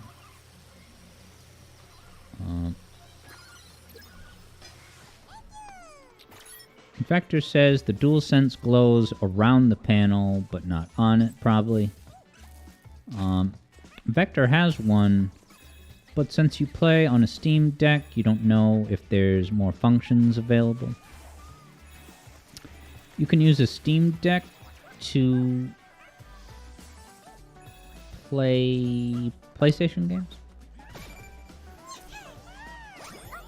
Or maybe you use a PS5 controller to PC game. Yeah, Ghost of Burbs says burbs, and Wackadude says, look at them burbs. Whole lot of burbs. I mean, I like the idea that a million flower petals can fall down, but it's like, that's what I waited an entire console generation for? Alright, so you're rescuing bots. Put them back in your little controller. Oh, okay. Vector says, in fact, both. Some PS5 games are on Steam. You know, I maybe knew that, but that's... Because, like, Xbox has been lately flirting with the idea of publishing their games on other platforms. I didn't realize that some PS5 games are on Steam. Doesn't that make the PS5 pointless a little?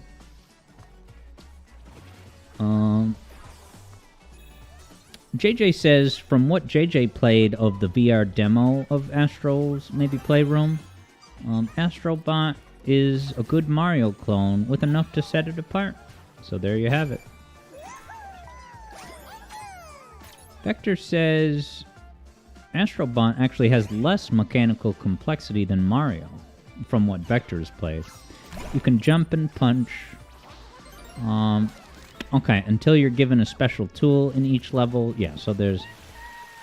Wow, look at this. I can imagine why someone would play this on day one and be delighted. Don't get me wrong. Barry says, this game looks fun, but you're not buying a PS5 for it. Yeah, I've never understood why people are trying to hype this up as like, oh, it's gonna save PlayStation. It's the mascot they need. 10 hours, sweetheart. Easy difficulty. Member berries throughout. Come on. I'm not gonna buy a PS5 Pro for this.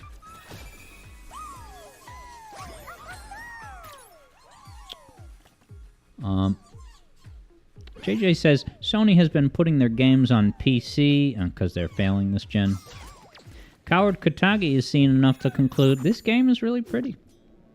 Shadow Ops spotted a robot that looked like Eva from WALL-E. Great-ass movie, that. Definitely my favorite Pixar film.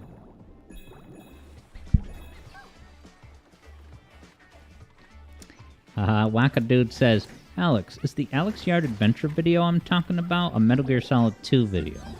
I can confirm that it's not about Metal Gear Solid 2, but I am very curious why that's your theory.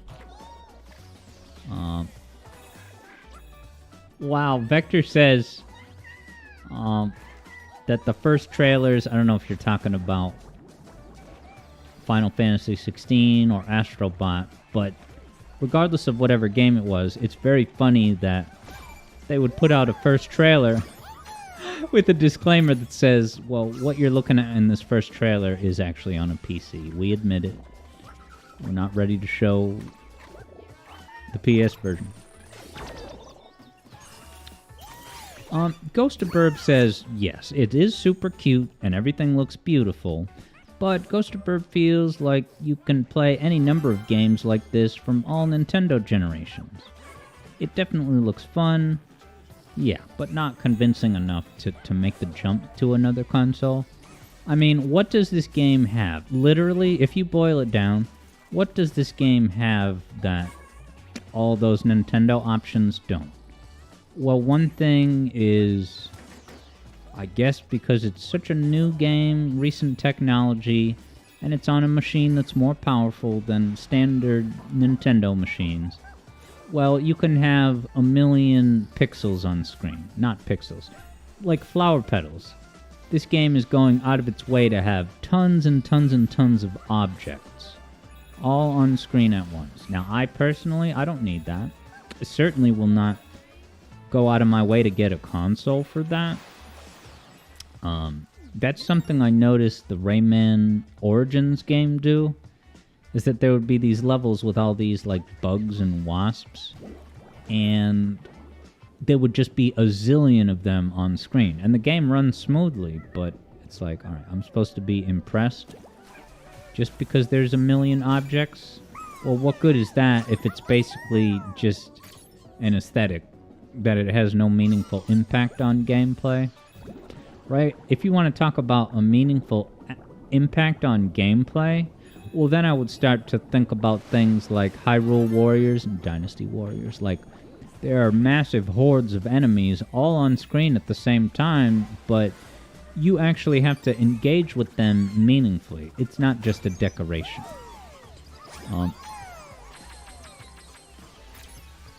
Yeah, Vector says, so many games in the PS5 library were expected to reach the PC. It was just a matter of which ones.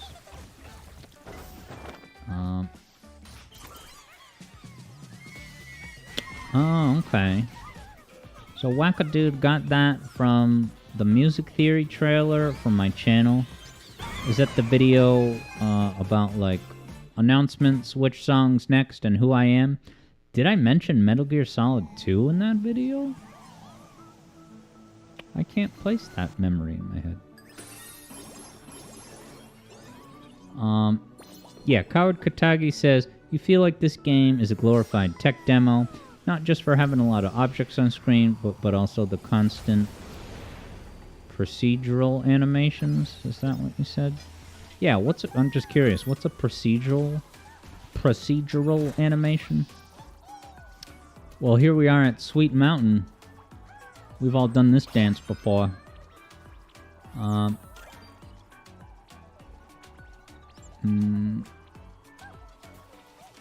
Yeah, Vector says it just feels really poorly thought out.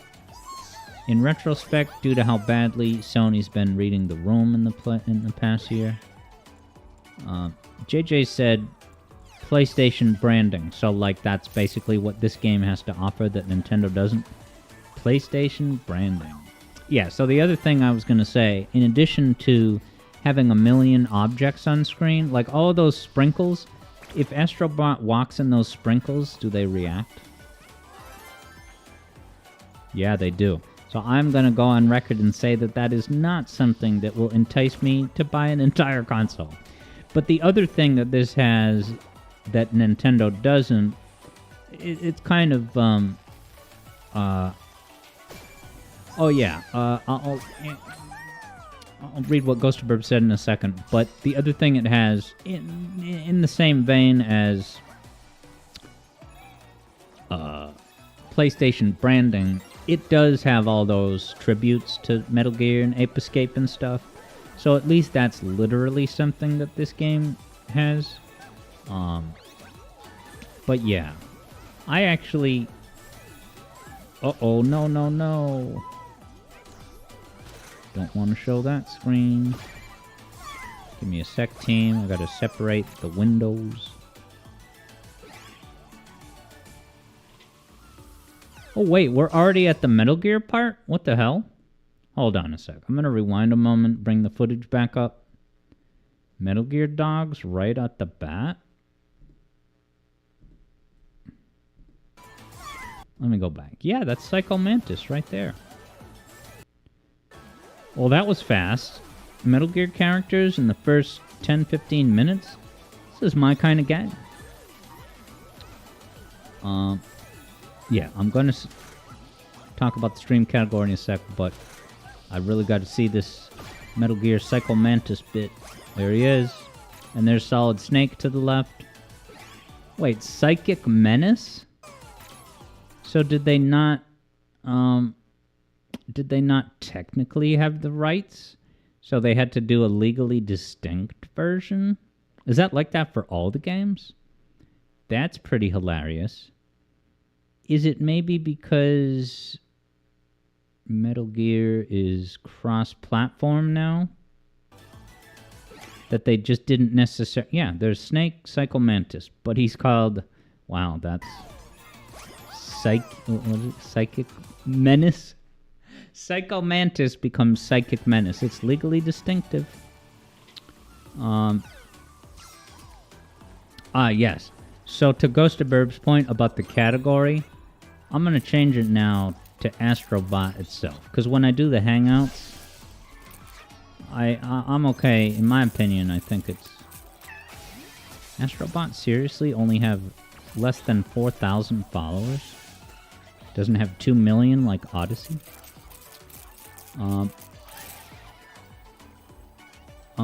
Wackadude says I should check my notifications. Why did you comment on my video?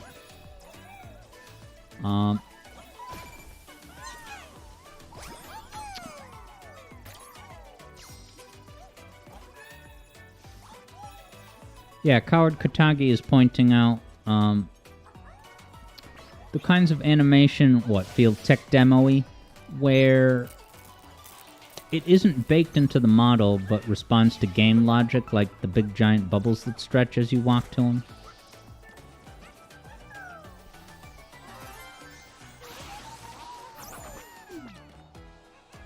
Alright, Vector says that they never outright say the name of the cameos. You doubt it's licensing related, they just don't want to outright call out the character. And maybe the reason they do that so that Astrobot can have more of an identity beyond just being an MC for the PlayStation greatest hits. That's interesting. Vector had said, overall, the game seems harmless to you. It says a lot, though, that a game this polished but simple is the big showcase game for the console. Yeah, a 10-hour member berry. And look, it's not just member berries, but this looks just like that Odyssey level, but I guess you can't copyright that type of green, borderline bluegrass. I don't know what I'm saying. Yeah, Barry thought that level before looked close enough to Sweet Mountain for Sega's lawyers to get all excited. Shadow Ops likes Dynasty Warriors with caveats.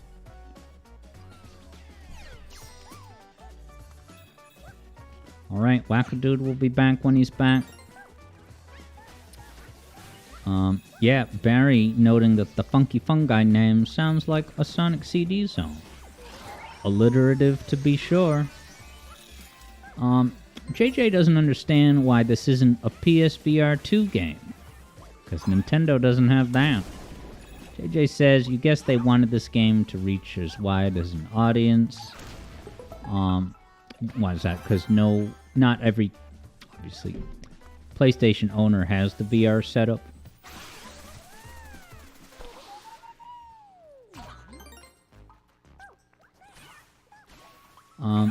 Vector says Meta kind of poisoned the well on VR as the next big thing.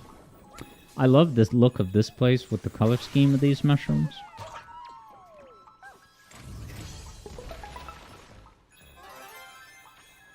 What, do you have to walk the path? What was the point of that? It just opened up.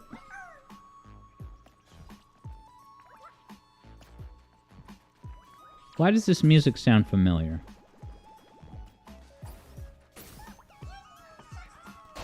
Yeah. Is this on the... I feel like I've more than 50% chance heard this song before.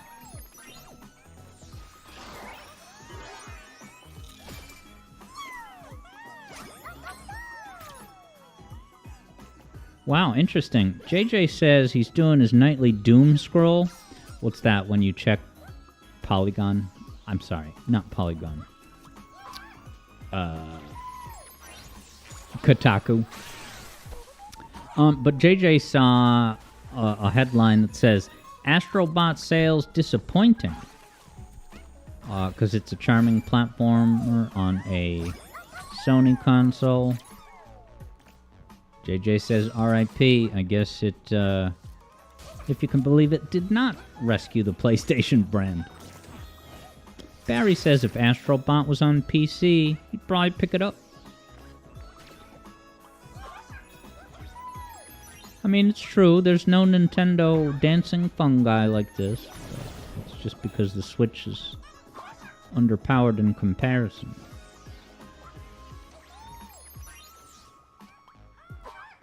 Do-do-do-do-do.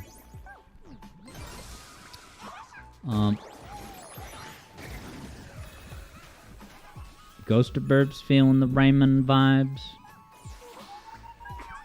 I'm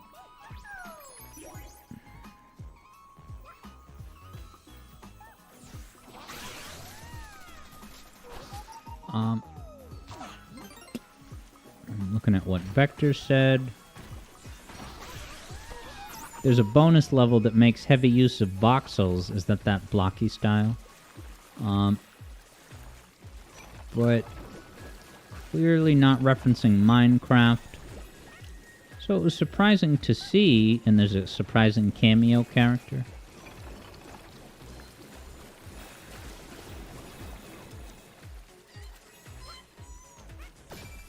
Yes, Sonic Twimp said, you wish that every single console gives you a free game for buying the console. Now, of course, I don't know a lot about the modern console pricing systems, but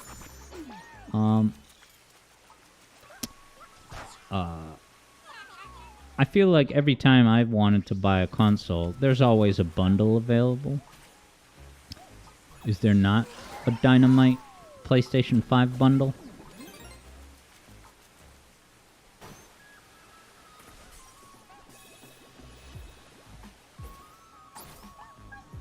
Ghost of Burb says that's not true. Mario's a fun guy. And with the pun of a generation, Ghost of Burb's looking for the door. Alright, Keo says a voxel is to a pixel what a cube is to a square.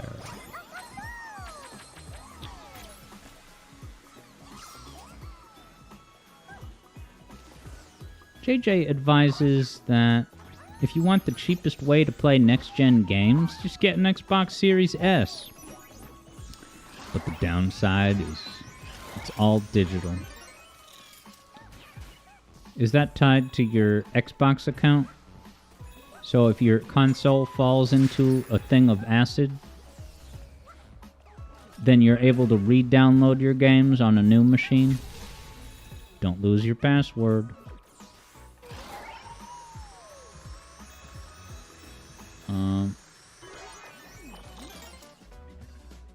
Yeah, Wackadude says, yeah, and this is an idea that, you know, we've been floating.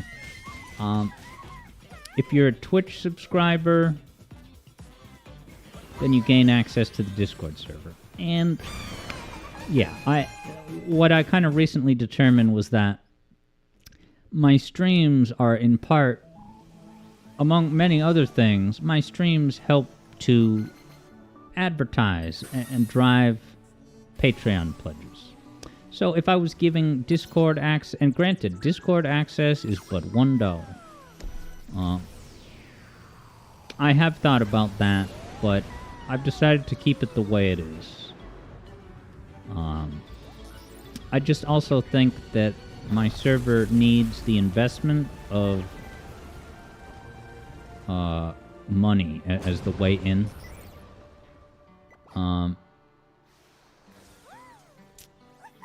And that's not to say that you can't run a Discord server that differs from that.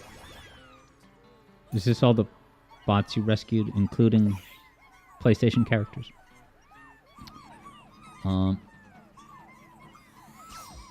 Ghost of Burb has a Series S with, well, literally 2 games.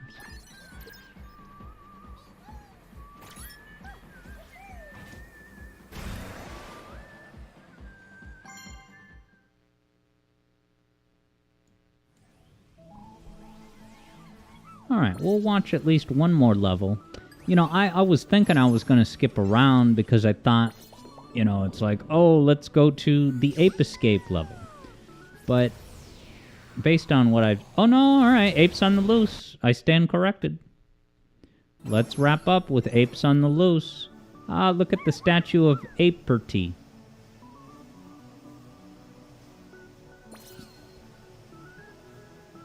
Keo is already tired of these characters because they're all just kind of robots with a screen face that doesn't have much nuance.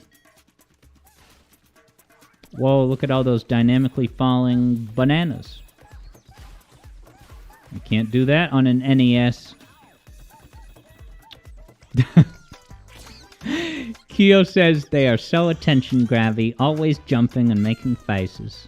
Oh, another face. I love this grating Sonic Superstars music.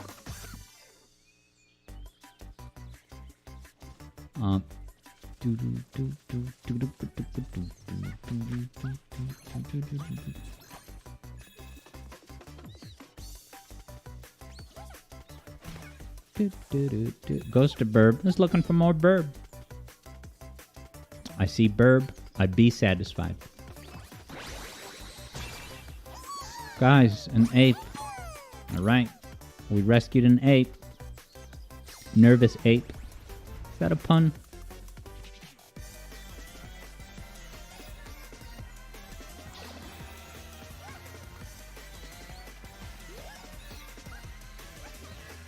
I love the way it looks back at you as if to taunt you, like, haha, I'm gonna get away. So, Ape Escape, it's called Ape Escape, but your objective is to catch them so that they are not escape. I guess I always assumed that you are an ape that's trying to escape. But actually, you're the zookeeper trying to wrangle them up, maybe, possibly, I guess.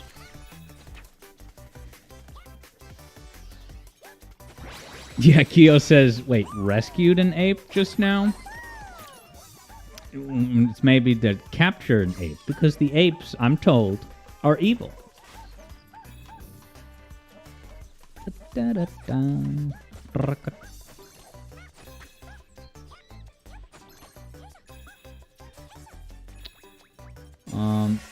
Right, Vector explains the apes have escaped. And Kyo adds, you're here to unescape them. All right. There's your plot.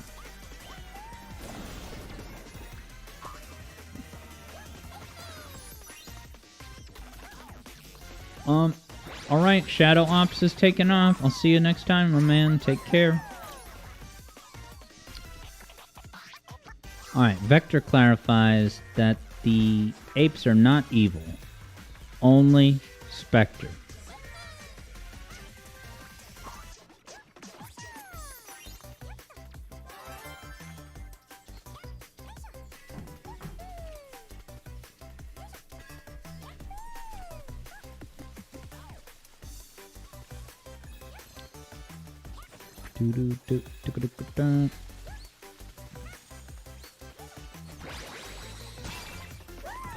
I'm going to read this in a dramatic reading. JJ has this to say. This is a real shame. Most people JJ knows who have a PS5 have one because it's a new console, not because they care about PlayStation's legacies. These references will fall on deaf ears. You know, the only thing I thought about in relation to that aspect is that even if... Yeah, I wonder how much it will fall on deaf ears to the younger generation. But before I saw this gameplay, I was like, oh, this game could be a great audition for some of these IPs. You know, every kid who plays this is going to get to the Ape Escape part. So if then a couple years from now an Ape Escape game comes out, it at least has that brand recognition, that positive association with Astro Bot. But I definitely see your point, JJ, that, you know, we're looking to move gaming forward, not celebrate its legacy. Look, it is cute having a ton of apes all popping out of the controller at the same time.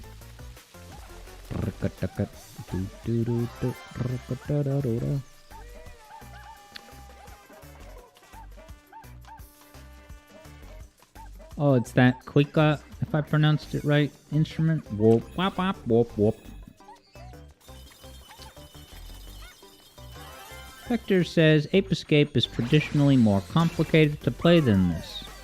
It makes heavy use of the analog sticks to activate abilities and perform moves. Yes, and actually, EB Boy is hanging out with us on voice chat for this most recent Sonic Roboblast 2 kart session that was on the unusual Thursday night. But yeah, he was talking about how he has a lot of nostalgia from playing Ape Escape at a young age, and yeah, he said that it did have a unique and innovative control scheme that uses both joysticks, one to move and the other to determine what direction you're aiming in or whatever it is you're doing. But alright, waves of enemies on a circular platform. Welcome to Sonic Heroes. You can't go far in the video gaming industry before you encounter things that were directly inspired and influenced by Sonic Heroes. There, I said it. I'm just kidding, man. Ghost of Burbs thinking about a Wii U Me Animal Crossing game.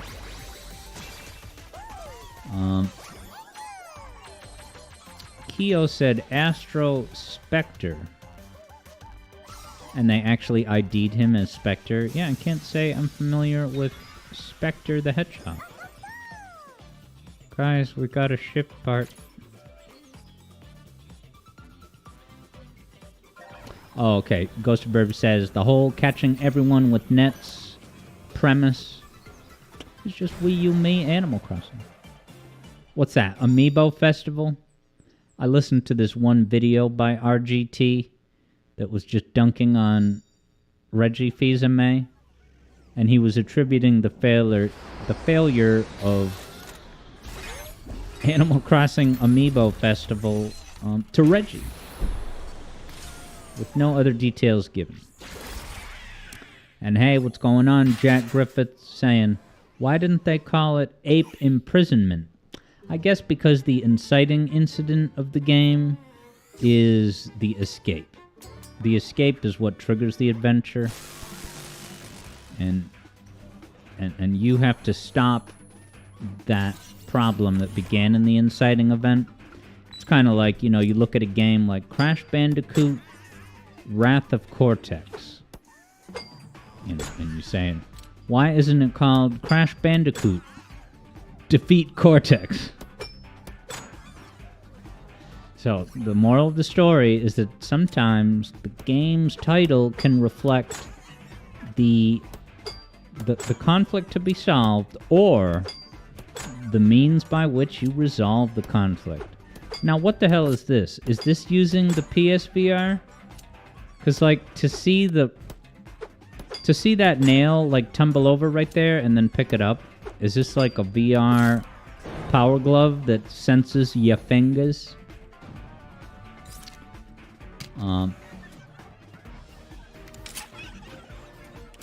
Wackadude has a plot to surprise me with an Xbox Series X. Jack Griffith is testing out that name, Ape Imprisonment.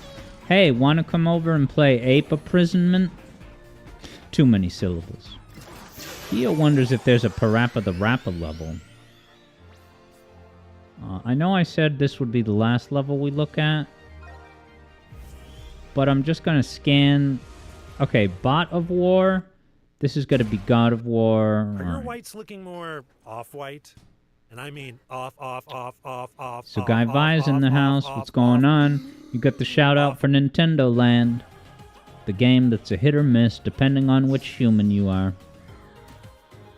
I think JJ really likes Nintendo Land. I was never won over by that game. Dude rating. Hieroglyph Pyramid. Balloon Breeze bubbling under. Now going loco, I think Sparky requested a song from, what is it called? Loroco? Is that the same thing even? I don't know.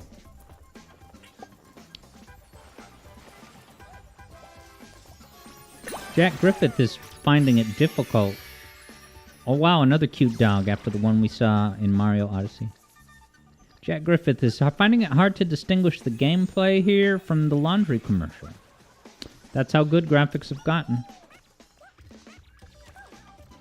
Frozen Meal, Cannon Brawl, Luna Sola, Orbital Blitz. I'm not seeing any giveaways here.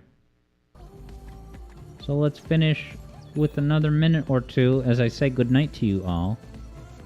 Is this the girl from the Pixar dud, Brave? I was so displeased with that movie. Alright, I gotta sit here in the theater watching them deal with transforming into a bear that's so random and uninteresting. Goes to Burb, spotted a Burb bot though, and JJ has good praise for Loco Roco, that's what it's called.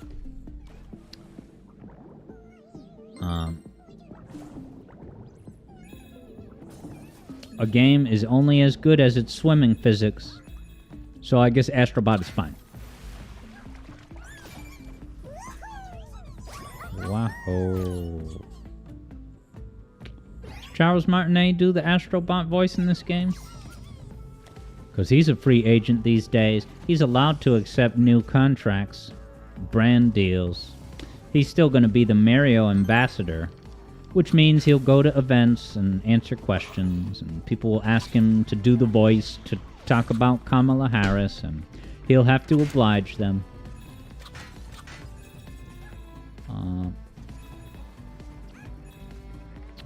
But yeah, JJ says Loco Roco is another example of, a Sony series that has that Nintendo-ish feel. Now this looks like the Divine Beasts from Sonic Frontiers. What the hell are those called? Guardians? Wow, was that a mid-air bullet time?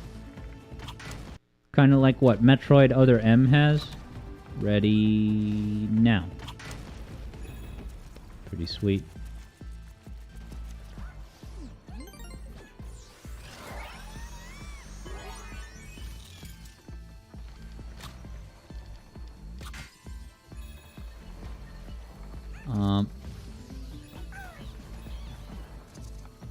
Vector spotted Aloy from Horizon.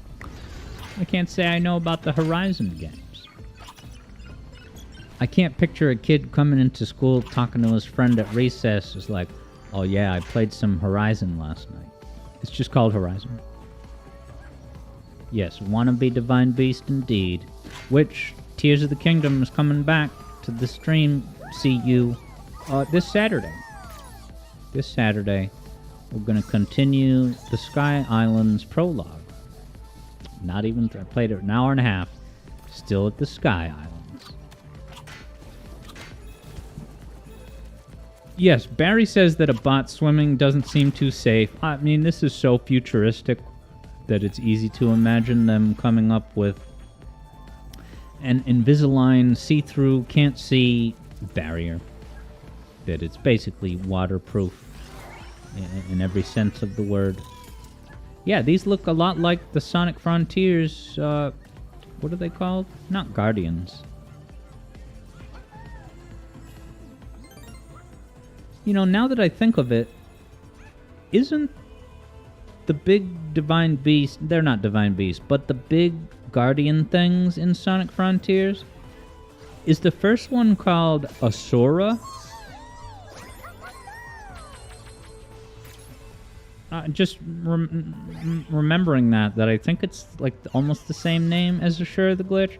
Sonic Frontiers Guardians.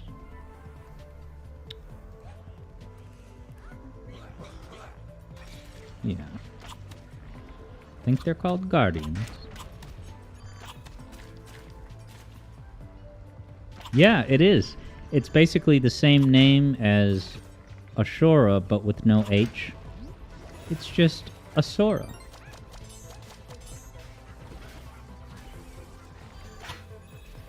So there you have it. Ta. Titans. That's it. Well, actually, are the Titans only referring to the bosses? But maybe that does refer to also those things spread out throughout the island. Now, is this a callback to something specific, or just let's do a dinosaur chase? Because this is the PS5.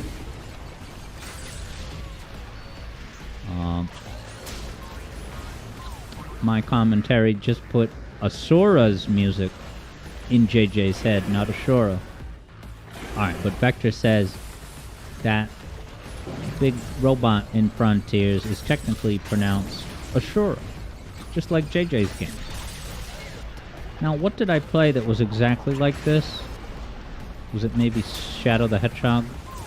Those turret levels where you gotta shoot down Eggman's ships, but different cannons fire at you, so you gotta shoot the projectiles before they crash into your chin.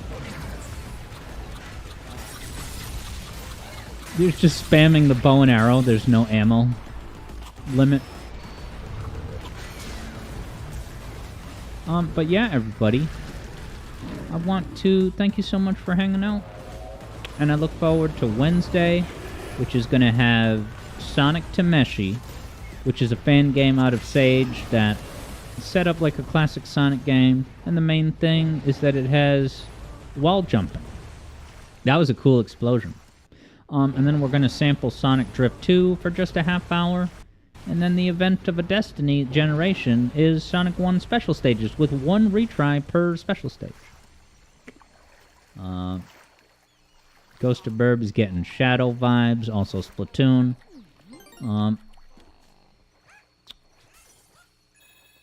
JJ loves how whenever another game references Aloy, they alter her character design so much to make her more appealing. Yeah, I guess I don't know who Aloy is. Now here's just the dinosaur from Mario Odyssey, right? Wearing their influences on their sleeve. Ooh, I got a new episode of Industry to watch later tonight. I wish I could listen to the Industry theme. We'll probably get copyright flagged. And also you guys wouldn't care. But I totally would do it. Wow, it's the Chow drawings. Wow, those drawed-on panels are what prevent you from combusting when re-entering the atmosphere. How adorable. But yeah, everybody, thanks so much for hanging out. I hope you have a great rest of your night. Alright, Aloy is the protagonist of Horizon. I like this color lighting blue scheme.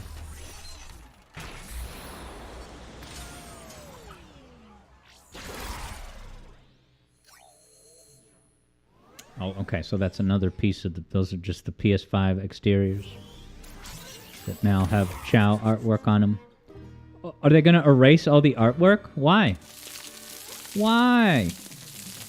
The artwork is not going to have an impact on whether you combust upon atmosphere reentry, so what the hell? But yeah, I'll see you next time. Wackadude, Vector Sater, have a great night. Sagai Bye, see you later. Stanley, thank you very much for becoming a patron and for today's request. JJ, now I can resume my file in Assure the Glitch without having to redo the first part. Have a good one, JJ. JJ has the Q-bit. What's that? James John. Good night to JJ and Ghost of Burb. Keo, have a good one. Third Bruno, keep it real. And of course, everyone over on YouTube, like Jack Griffiths, Coward Katagi, Shadow Ops. And everyone else. And of course, those of you who are beyond those who are in chat, watching, lurking, you know, I don't use the word lurking, but that thing, where you're just checking in without chatting. That's highly encouraged too. We welcome you all. And as this PS5 gets built, I wonder if the DLC of Astrobot is that, okay, once you finish the main campaign of just building a PS5, in the DLC, the object is that you have to go collect, you know, games to play. Because PS5 doesn't have much of it, so you gotta go find them. Alright, Third Bruno has the daily reminder to see if Pac-Man World Repack is on sale. If it's $10, I would instantly pull the trigger. Dude, did you look? It's on sale. Not only is it on sale, it's a very good price. It's $7.49. Dude, today, I'm gonna buy Pac-Man World Repack. You know, that might be the lowest price it's ever been. Because I think when I looked at the price history on that website you guys showed me, $10 was the historical low. Yeah, dude, Third Bruno didn't even know. He just felt the vibes of the universe being like, alright, it's tradition to check if Pac-Man is on sale. Dude, maybe I'll stream that next week. We'll see. Nice, bro. I'm excited. What a nice surprise to end the stream. Wackadude looked earlier, didn't tell us. That's pretty based. You were sitting on that scoop. And I wonder how long the sale's gonna go. Alright, it goes until September 23, so that's at least another week. Yeah, it's about a week. Sweet dude.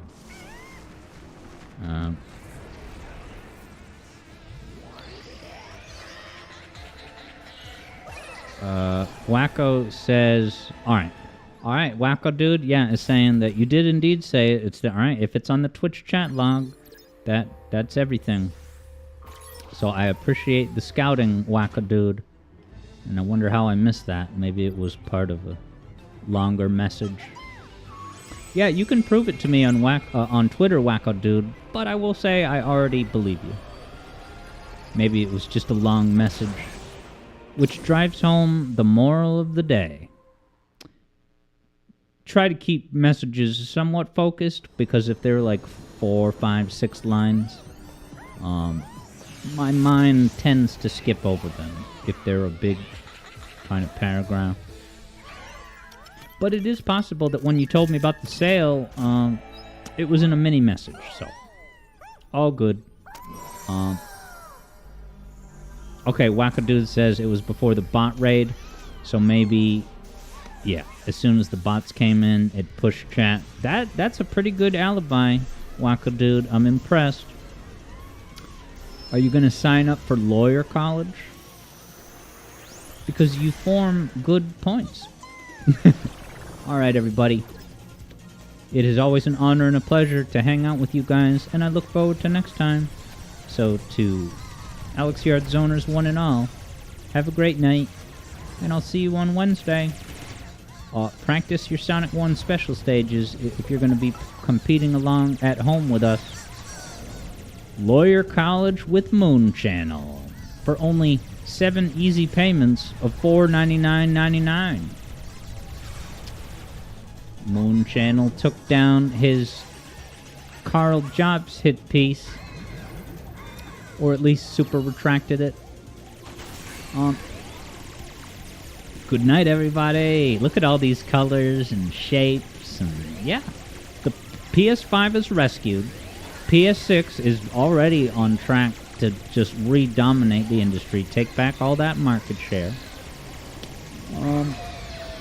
And their victory in the PlayStation 6th generation will be so disruptive and complete that it'll lead to a weird paradigm shift where Sega capitalizes on an opportunity to get back into the hardware business. Calling it now. Good night.